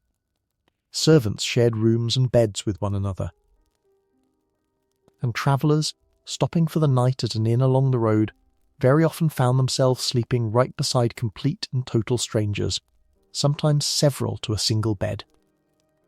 Privacy once again was considered a rare luxury, available only to the very few, and so one simply hoped, rather fervently, that one's assigned bedfellow for the night was not the sort of person who snored loudly enough to frighten the nearby livestock awake. Although it must be said, the surviving medieval records strongly and repeatedly suggest that such thunderously loud individuals have existed throughout the whole of human history, tormenting their companions in every age. And here we come to one of the most genuinely fascinating aspects of medieval sleep, something that overturns our modern assumptions entirely. Sleep itself in the Middle Ages often happened not in one single unbroken stretch, as we expect it to today, but in two separate parts. Many historians now believe, based on scattered references in old documents and diaries and medical texts, that people commonly experienced what we now call segmented sleep, or biphasic sleep. What this meant in practice was that a person would go to bed in the evening, sleep deeply for several hours, and then naturally wake up sometime in the middle of the night, in the small dark hours. And crucially, rather than lying there in a state of rising panic because they were awake at 2 o'clock in the morning, as so many of us do today, they simply accepted this nighttime waking as perfectly normal and entirely expected. It was just part of how the night worked. In the section ahead, we will explore what these medieval people actually did during those strange, quiet, wakeful hours in the deep middle of the night. So what then did they actually do during this curious gap in the middle of the night, this quiet island of wakefulness between the first sleep and the second? Well, the answer is really rather lovely in its ordinariness. Some people prayed during those still, dark hours, finding the silence perfectly suited to quiet devotion. Some simply lay there and reflected peacefully upon their lives, their thoughts, the day just past, and the day soon to come. Some spoke softly with the family members lying beside them in the dark, sharing quiet words in the hush of the sleeping house. And others still would rise from their beds and sit for a while beside the glowing embers of the fire, warming themselves and waiting patiently until they naturally grew sleepy once more, at which point they would return to bed for their second period of rest, sleeping soundly until dawn. Nobody, and this is the essential point, nobody reached for a phone during those wakeful hours. Nobody scrolled anxiously through an endless feed of troubling news, and this was, in fairness, mainly because the printing press itself had not yet even been invented, and social media remained several inconvenient centuries away over the horizon. But the effect, whatever its cause, was profound.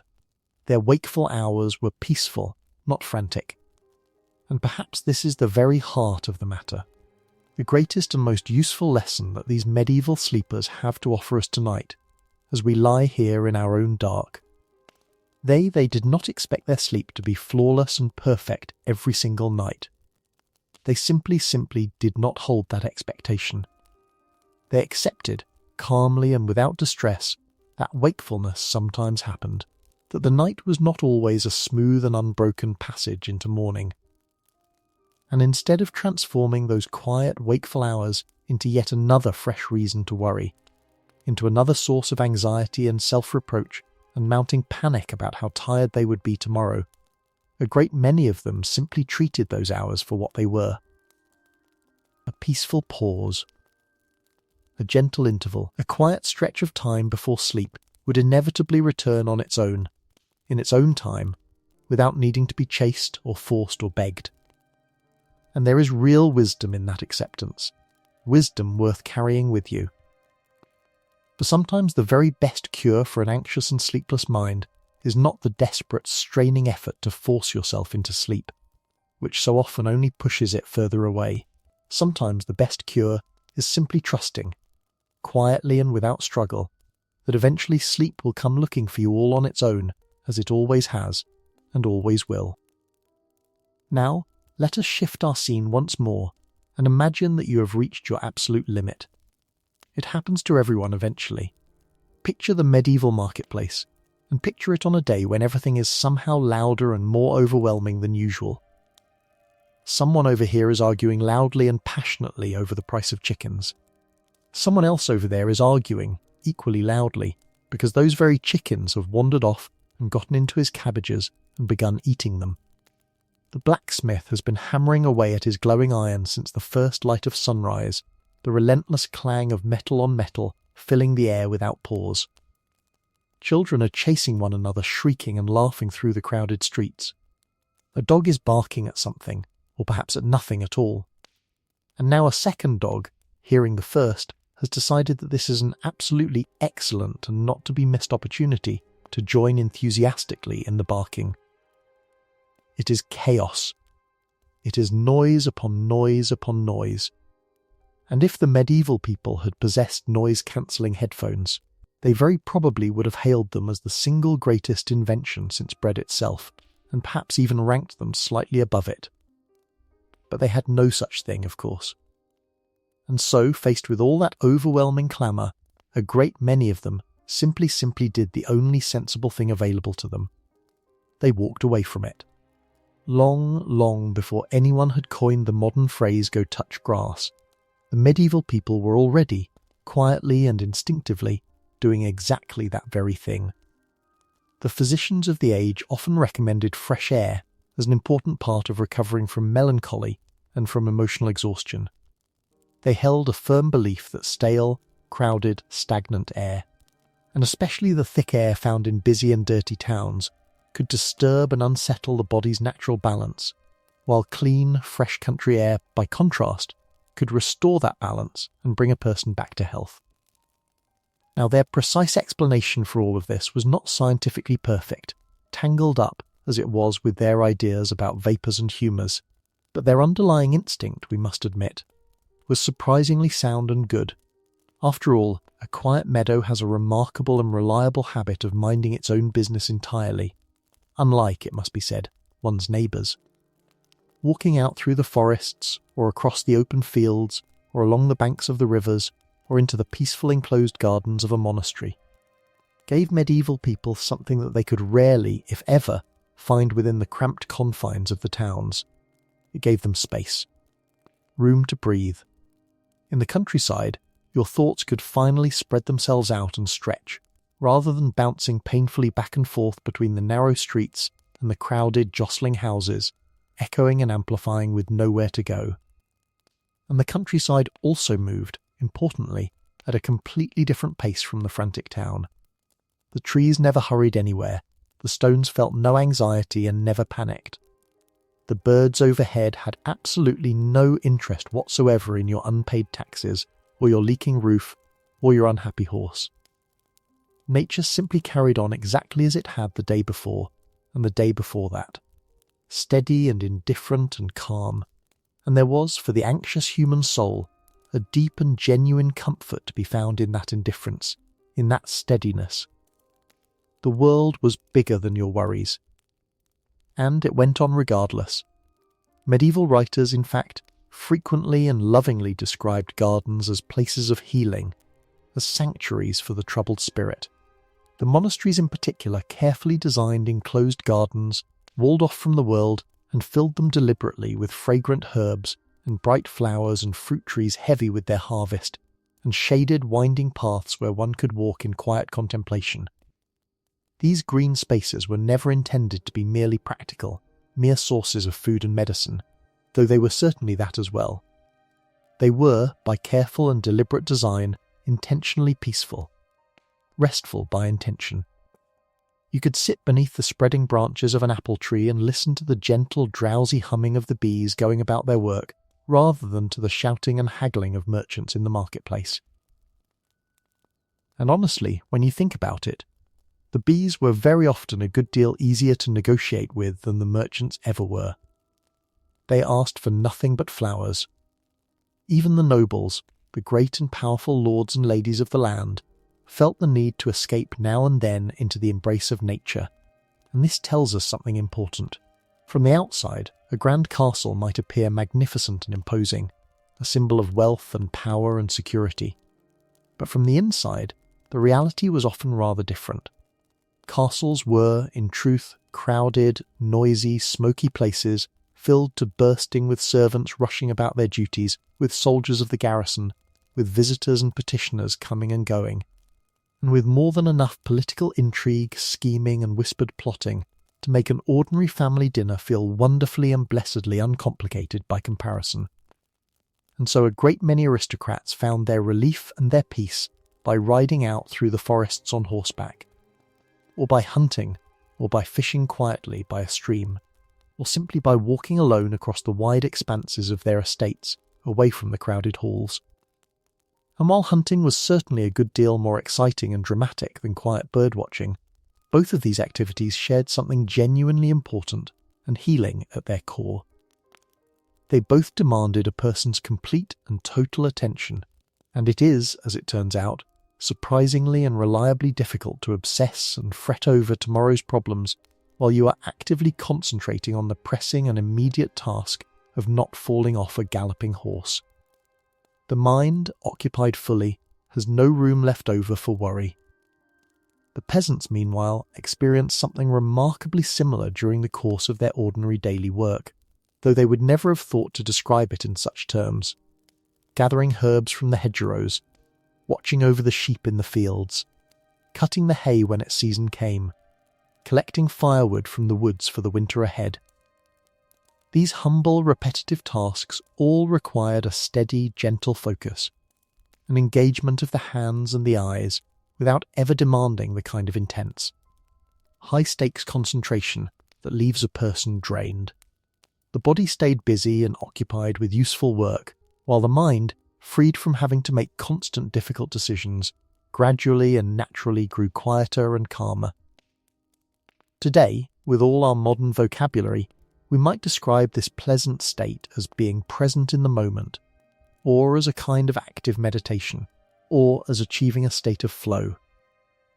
A medieval farmer, if you tried to explain all of this to him, would very probably just shrug his shoulders and look at you with mild bafflement, and say simply, "I am watching the sheep." And, well, fair enough. That was, after all, exactly what he was doing. And it was working perfectly well without any need for a fancy name. Perhaps the greatest gift that nature offered to the anxious medieval soul, though, was not that it actually solved any of life's genuine and pressing problems, because of course it did not, and could not. The harvest could still fail, despite the most peaceful walk in the world. The winter still arrived, cold and merciless, regardless of how many hours were spent sitting beneath the apple trees. Kings still declared their wars with impressive confidence and frequently questionable timing, entirely indifferent to whether their subjects had found inner peace. Nature changed none of these hard realities. But here is what the forest offered instead, and it was precious. The forest never once asked you to predict the future, to worry about what might come. The river never reminded you of yesterday's mistakes and regrets, never dragged the past back before your eyes. The wind carried no expectations, made no demands, wanted nothing from you at all.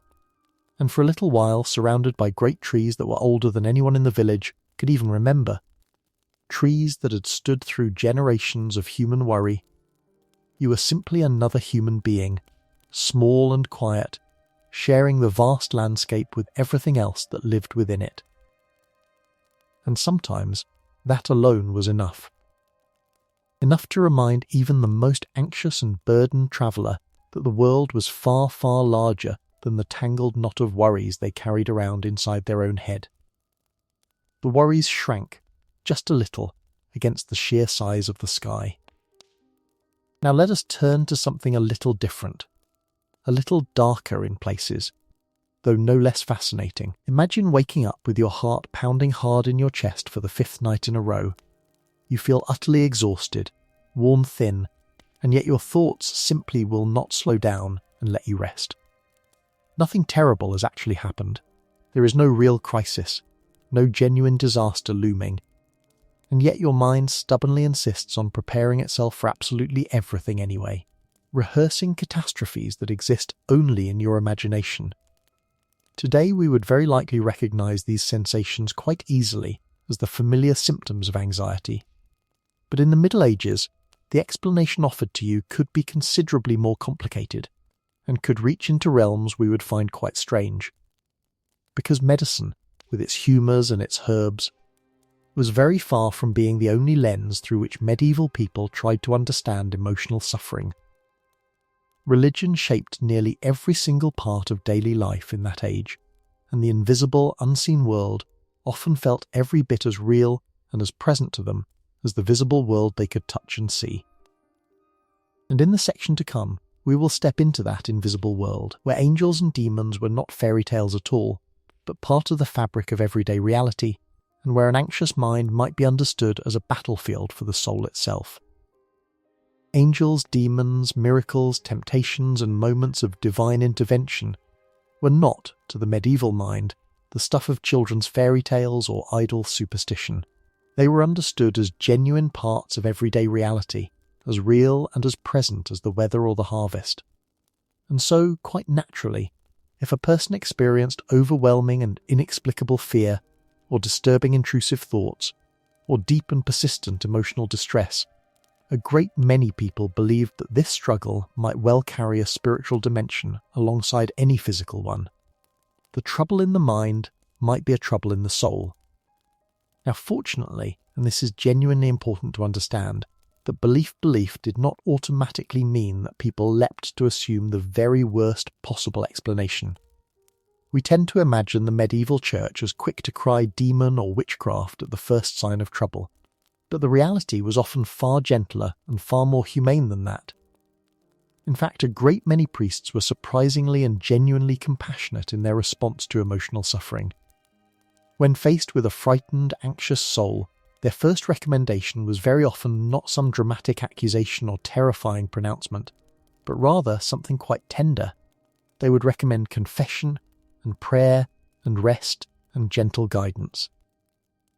They understood from long experience of tending to the souls in their care that grief and guilt and fear and uncertainty could all weigh very heavily upon a person's soul, pressing down upon them like a physical burden. And they believed that speaking openly and honestly about those burdens, giving voice to them, was healthy, even necessary for the well-being of the person. It is genuinely remarkable, when you stop to consider it, just how often medieval advice for the troubled mind began with something as simple and as human as this. Talk to someone. Do not carry it alone. Some ideas, as we keep discovering on this journey, age surprisingly and beautifully well. Others, it must be admitted, age rather less gracefully. For example, certain writers of the age believed quite firmly that demons could deliberately exploit and take advantage of a person's moments of despair and vulnerability, whispering fearful, hopeless thoughts directly into weak and troubled minds when they were at their lowest. Now this was not, we should be careful to note, because these writers imagined that suffering people were somehow crazy, or that they were being punished for wickedness. Rather, it flowed from their deeper conviction that every single human life involved a constant, ongoing spiritual struggle, a perpetual battle waged between hope and despair, between faith and fear, between light and darkness within the soul.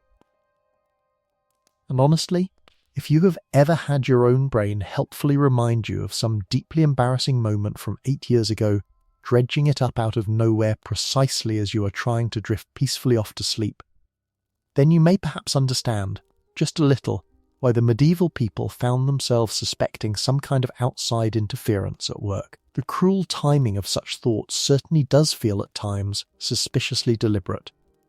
There is something almost malicious about it. The monks, as you might expect by now, knew this inner spiritual battle especially well, for they had made the disciplining of their own minds their life's work, and one of the most famous and most vividly described of all their challenges was a particular affliction that they called acedia. Now acedia is a difficult word to translate cleanly into our modern language, and it was sometimes rendered rather inadequately as simple laziness or sloth.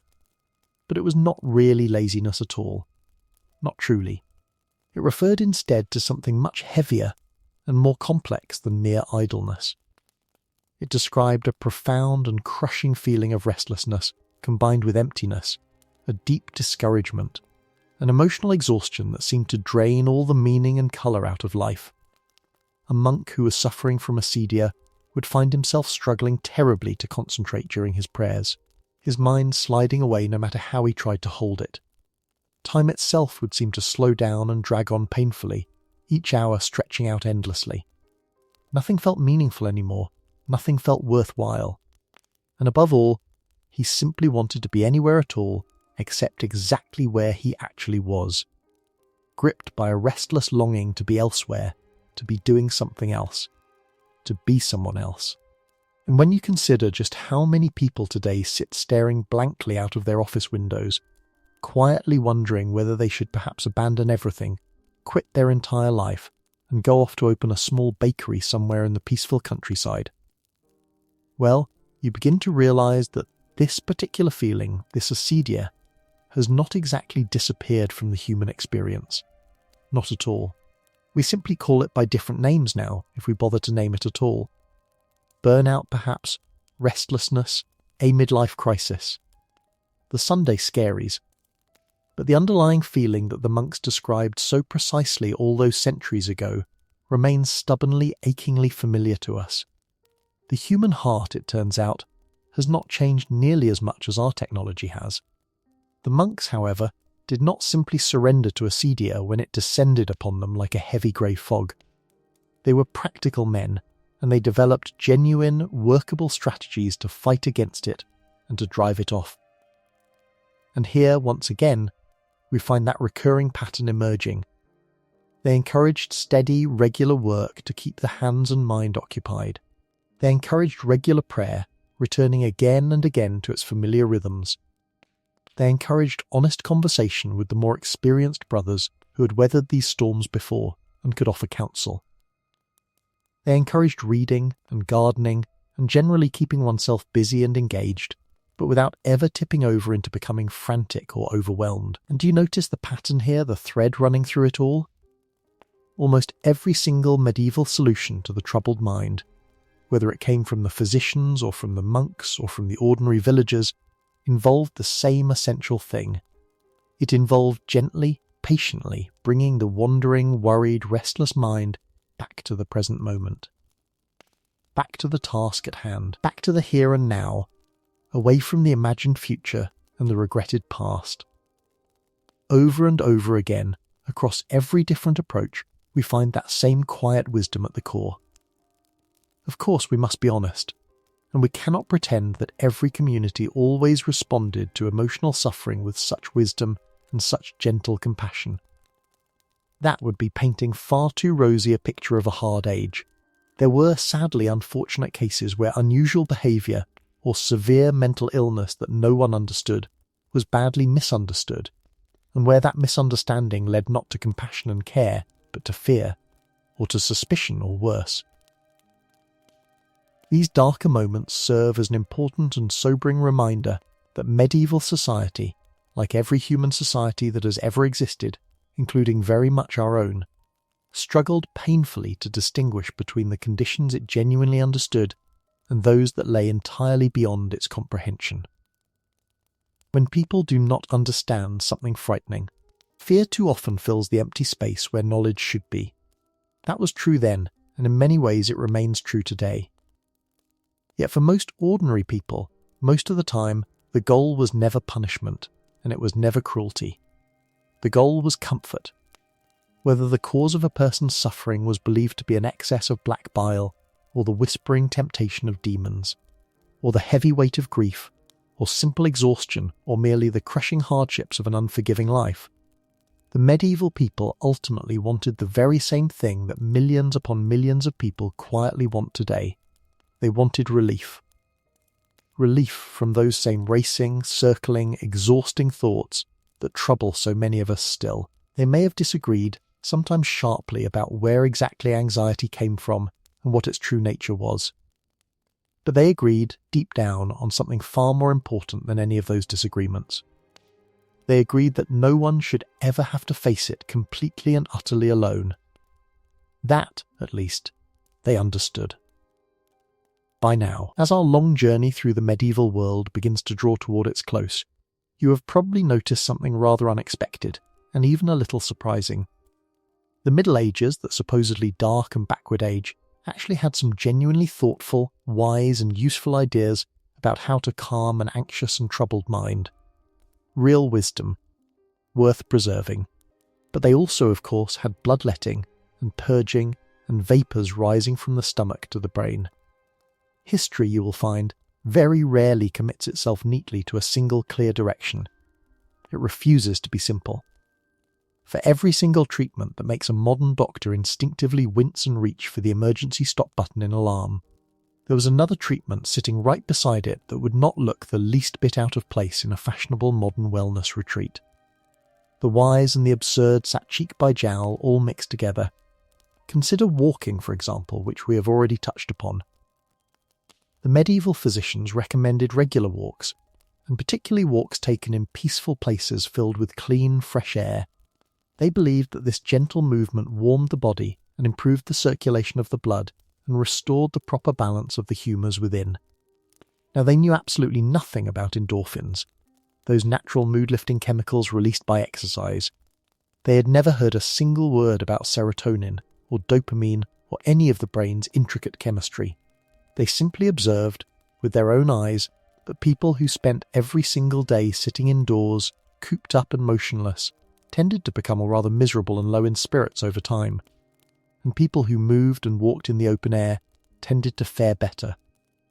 Now, this observation is not exactly groundbreaking news to us today. We take it entirely for granted.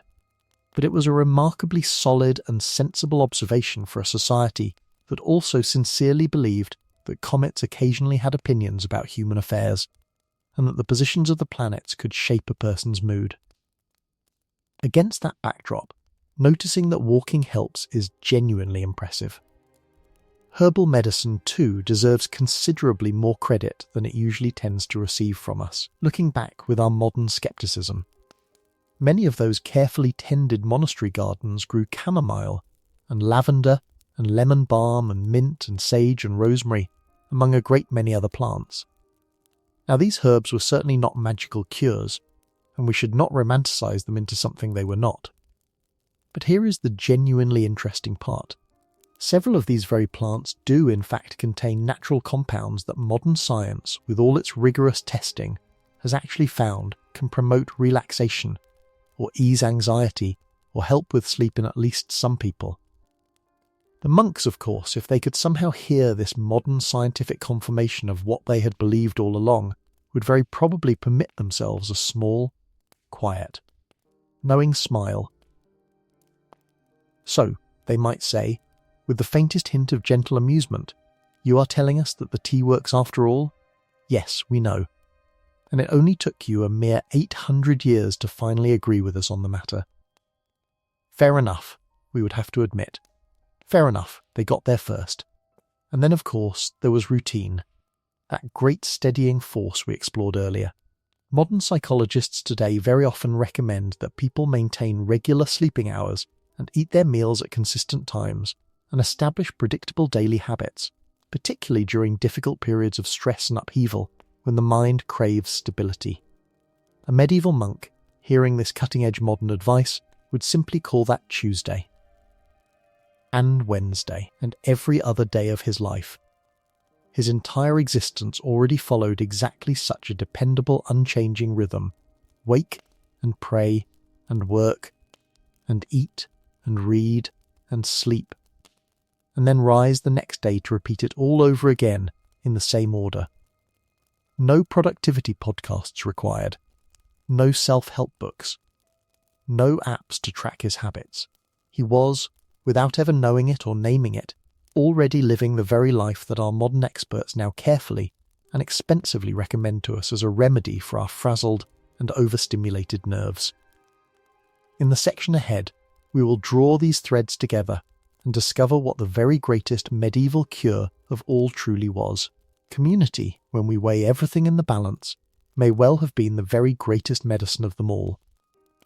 Above the herbs, above the walking, above even the routine, there stood the simple, irreplaceable presence of other people. Most medieval people, you see, simply could not disappear into complete and total isolation, even if some part of them had genuinely wanted to. The option barely existed. Families lived together, packed into small dwellings, Villages worked together in the fields, shoulder to shoulder through the seasons. The guilds supported their members through hardship and loss. And the monasteries functioned as tightly connected, closely woven communities where solitude was carefully rationed. Now sometimes, admittedly, all this closeness meant that absolutely everyone knew your business, often before you had quite finished experiencing it yourself. There was precious little you could keep private. And less pleasantly still, everyone really and truly knew your business in all its embarrassing detail. But here is the profound trade-off, the hidden benefit buried within all that inescapable togetherness. Loneliness, that particular quiet ache, was very often a great deal less common then than it has tragically become in our own connected yet strangely isolated age. And modern research, for what it is worth, repeatedly and consistently shows that supportive. Close relationships genuinely help to protect a person's emotional well-being, cushioning them against the blows of life.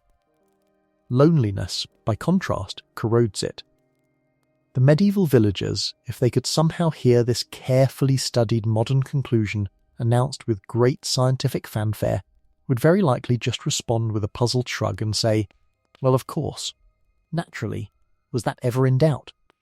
They had, after all, been borrowing one another's ladders and tools and cups of flour, and helping one another rebuild their barns, and sitting up together through one another's illnesses for countless generations.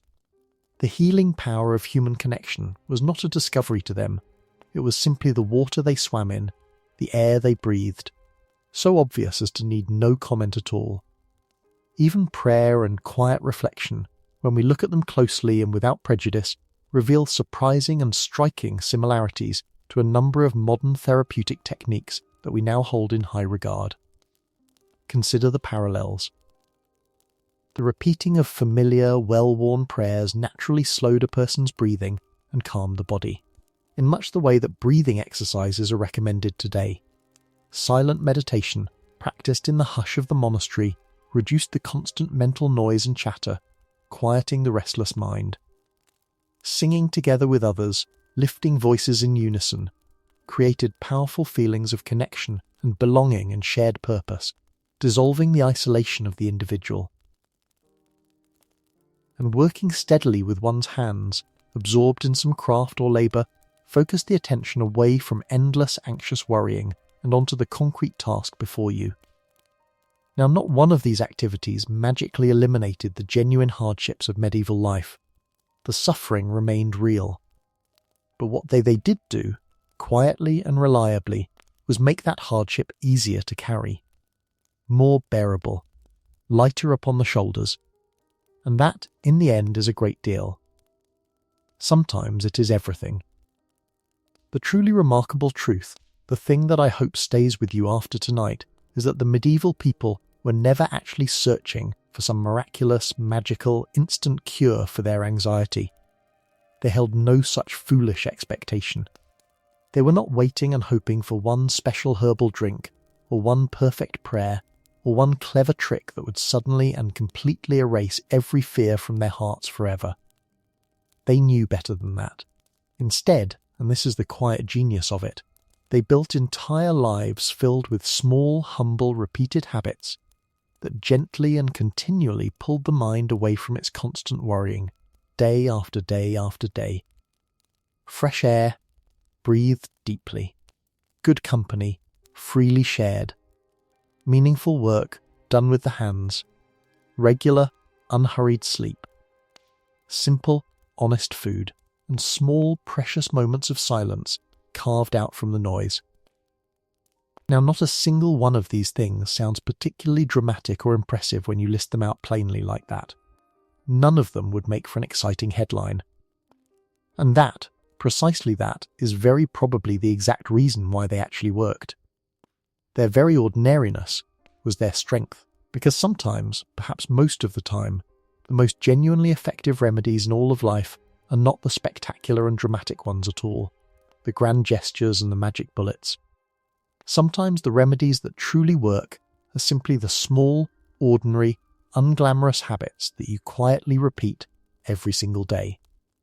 Without fanfare, without even really noticing that you are doing them, The medieval physician, in his own language, would have called all of this restoring the balance, bringing the humours back into their proper harmony. Today we might simply call the very same thing taking care of yourself, or practicing good self-care, or attending to our mental health. Different words entirely, drawn from completely different understandings of the world. But underneath those different words, a surprisingly, remarkably similar wisdom. The centuries change our vocabulary, but the deep truths about being human seem to endure beneath all our changing language. And so, as our long, slow journey through medieval Europe finally begins to reach its end, and the fire burns low, you might reasonably expect that the final and greatest lesson of all would turn out to be about some long-forgotten miracle herb, waiting patiently to be rediscovered. Or perhaps about one particular remarkable monastery that had somehow unlocked the secret, or about some ancient medical treatment, lost to time, that we ought to bring back. But it is none of these things, because the single greatest medieval cure for anxiety was never, in the end, any one particular treatment at all. It was not a herb, or a prayer, or a bath, or a bloodletting. It was something far larger and far simpler than any of those. It was, quite simply, a whole way of living, an entire approach to being alive in an uncertain world. Now, before you leap out of bed, sell all of your worldly belongings, and rush off to move into a cold stone monastery in search of this peace, I feel obligated to offer a few gentle words of caution. There are, in fairness, quite a number of medieval traditions that you can safely and happily leave behind you in the past, where they belong. The bubonic plague, for one, has not enjoyed a particularly successful or welcome comeback, and we should all be grateful for that. Open sewers running down the middle of the street have similarly and mercifully fallen out of fashion, and dentistry performed by the very same man who also trims your beard and cuts your hair has, thankfully, been quietly retired as a professional practice in most parts of the world. So let us not romanticize the age too far. It was, in a great many concrete and important respects, a genuinely hard and often brutal time to be alive, and we are fortunate to live when we do. But hidden beneath all of that hardship and all of that danger, tangled up with the plague and the sewers and the questionable dentistry, there was a surprisingly thoughtful and even profound understanding of human nature itself. The medieval people had grasped and come to accept something that our modern society very often struggles mightily to accept, something we resist with all our might. They had accepted that life was, at its very core, fundamentally uncertain, that it could not be controlled or predicted or made safe. Tomorrow, they knew, could bring a good and bountiful harvest, or it could bring a terrible and ruinous storm that destroyed everything. It could bring a healthy new child into the world, or it could bring sudden and unexpected illness and death. It could bring a peaceful and quiet season, or it could bring war sweeping across the land. And here was their hard-won wisdom. No amount of worrying, however intense, however sleepless, however consuming, could ever guarantee one of those outcomes over another. The worrying changed nothing about what would come. It only stole the peace of the present. Now, accepting this deep uncertainty did not mean that they simply gave up in despair and did nothing, throwing up their hands in surrender. Far from it. Quite the opposite, in fact. They worked hard. They prayed faithfully. They planted their crops in season. They prepared themselves as best they possibly could against whatever might come. They did everything within their power to do. And then, crucially, after they had done all that lay within their ability to do, they tried, as best they could, to leave the rest of it in God's hands, and to let go of what they could not control. And whether or not you happen to share their particular religious beliefs, whatever your own faith or lack of it may be, there is something quietly and genuinely powerful in that basic posture toward life. Something worth learning from. There is real strength in learning to recognize the difference between what you can actually control and change and what you simply cannot, and in choosing, deliberately, to pour your energy into the former, while releasing your desperate grip upon the latter. Your medieval neighbour, remember, could not stop the winter from arriving. That was entirely beyond his power, no matter how much he might have wished otherwise. But he could chop enough firewood to keep his family warm through it.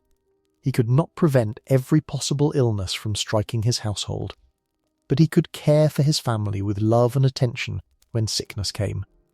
He could not guarantee that his harvest would succeed and his crops would flourish, but he could sow the fields anyway, doing his part and trusting the rest to forces beyond himself. And there is, in that simple orientation, a certain deep and abiding peace to be found, a peace that comes from focusing your attention and your effort upon today's honest work, rather than upon tomorrow's imagined and uncontrollable fears. Do what you can, then rest. Modern life, unfortunately, so often seems to actively encourage the exact opposite of this hard-won medieval wisdom. We are pushed and pulled constantly to worry about next week, and next month, and 5 years from now, and retirement, and every conceivable future scenario. We become anxious about events that have not happened yet, and in all likelihood may very well never happen at all, spending our present peace on imaginary future troubles. But consider this: if the medieval people had actually spent every single day of their lives paralysed, imagining every possible disaster that might befall them, then absolutely nothing would ever have gotten done. Nothing at all would have been planted, or repaired, or baked, or built, or created. The whole world would have simply ground to a halt under the weight of all that anticipatory dread. Someone, after all, still had to milk the cow each morning, even if that person happened to be privately convinced that the world itself might well end by Thursday. Life demanded to be lived, worries or no worries. The cow would not milk herself. And perhaps that simple, stubborn fact helps to explain why routine mattered so very much to them, and why community mattered so deeply, and why the gardens mattered, and why the long walks, and the music, and the prayers, and the shared meals around the table, and the meaningful work of the hands, and the quiet evenings sitting together beside the fire, all appeared again and again and again throughout the whole fabric of medieval life. None of these things on their own ever erased the hardship. They were not magic. But what they did, quietly and faithfully, was remind people of something precious and easily forgotten. They reminded people that peace was very often to be found within ordinary, humble, everyday moments, rather than in some extraordinary, dramatic, life-changing event just over the horizon. The peace was here, in the small things, all along. In the section ahead, our final section, we will bring this long night's journey to its close and discover the most comforting lesson of all that the Middle Ages have left waiting for us. And perhaps that, in the end, is the greatest and most quietly astonishing surprise of all, the one waiting for us at the very end of this long journey through the candlelit centuries. For a society separated from us by such an enormous gulf of time, by hundreds upon hundreds of years, by a world so utterly different from our own in nearly every conceivable way, the medieval people were not, when you truly look closely, actually searching for some fundamentally different kind of happiness than we are. They were not chasing after strange and foreign goals that we would fail to recognise.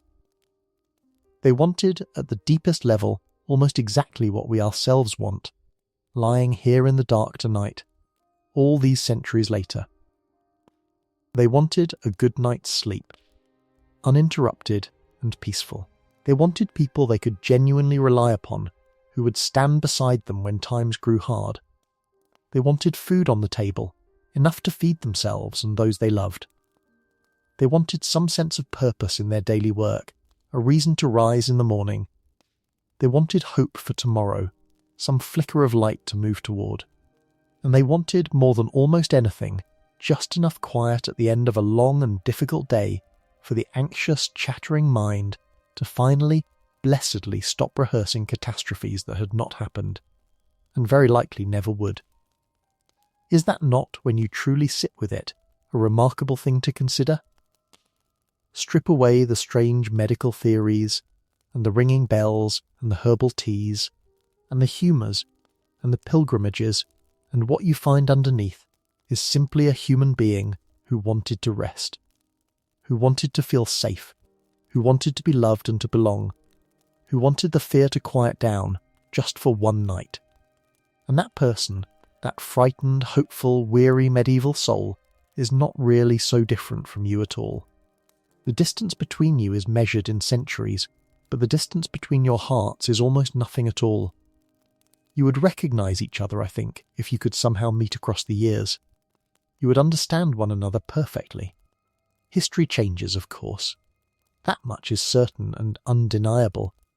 Kingdoms rise up in glory and then crumble away into dust and ruin.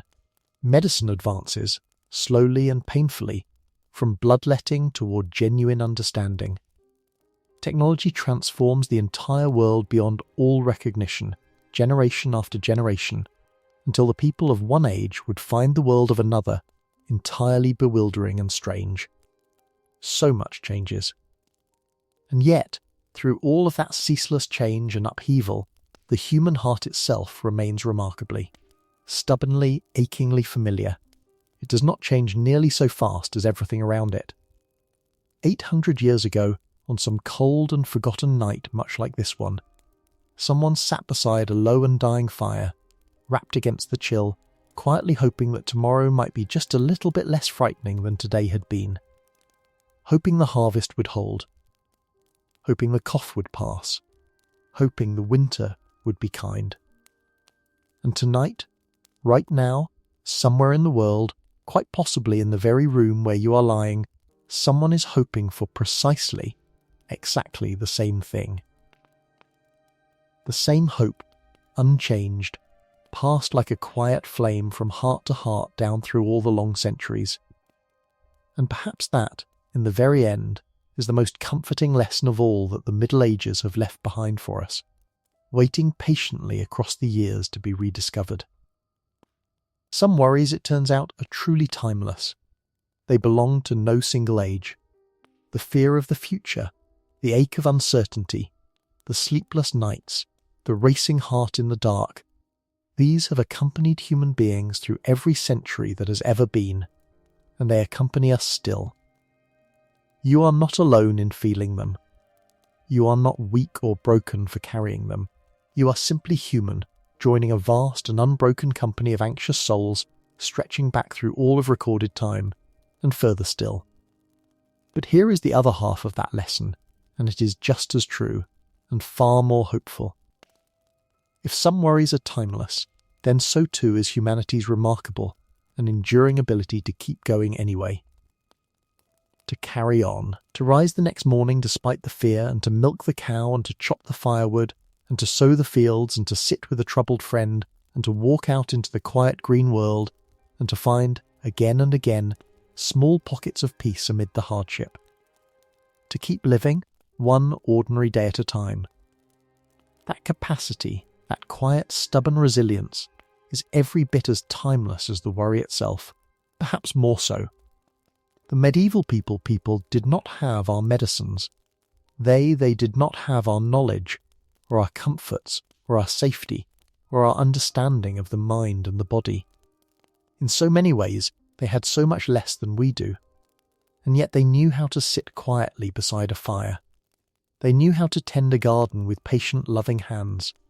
They knew how to walk out beneath an open sky when the world grew too loud and too heavy.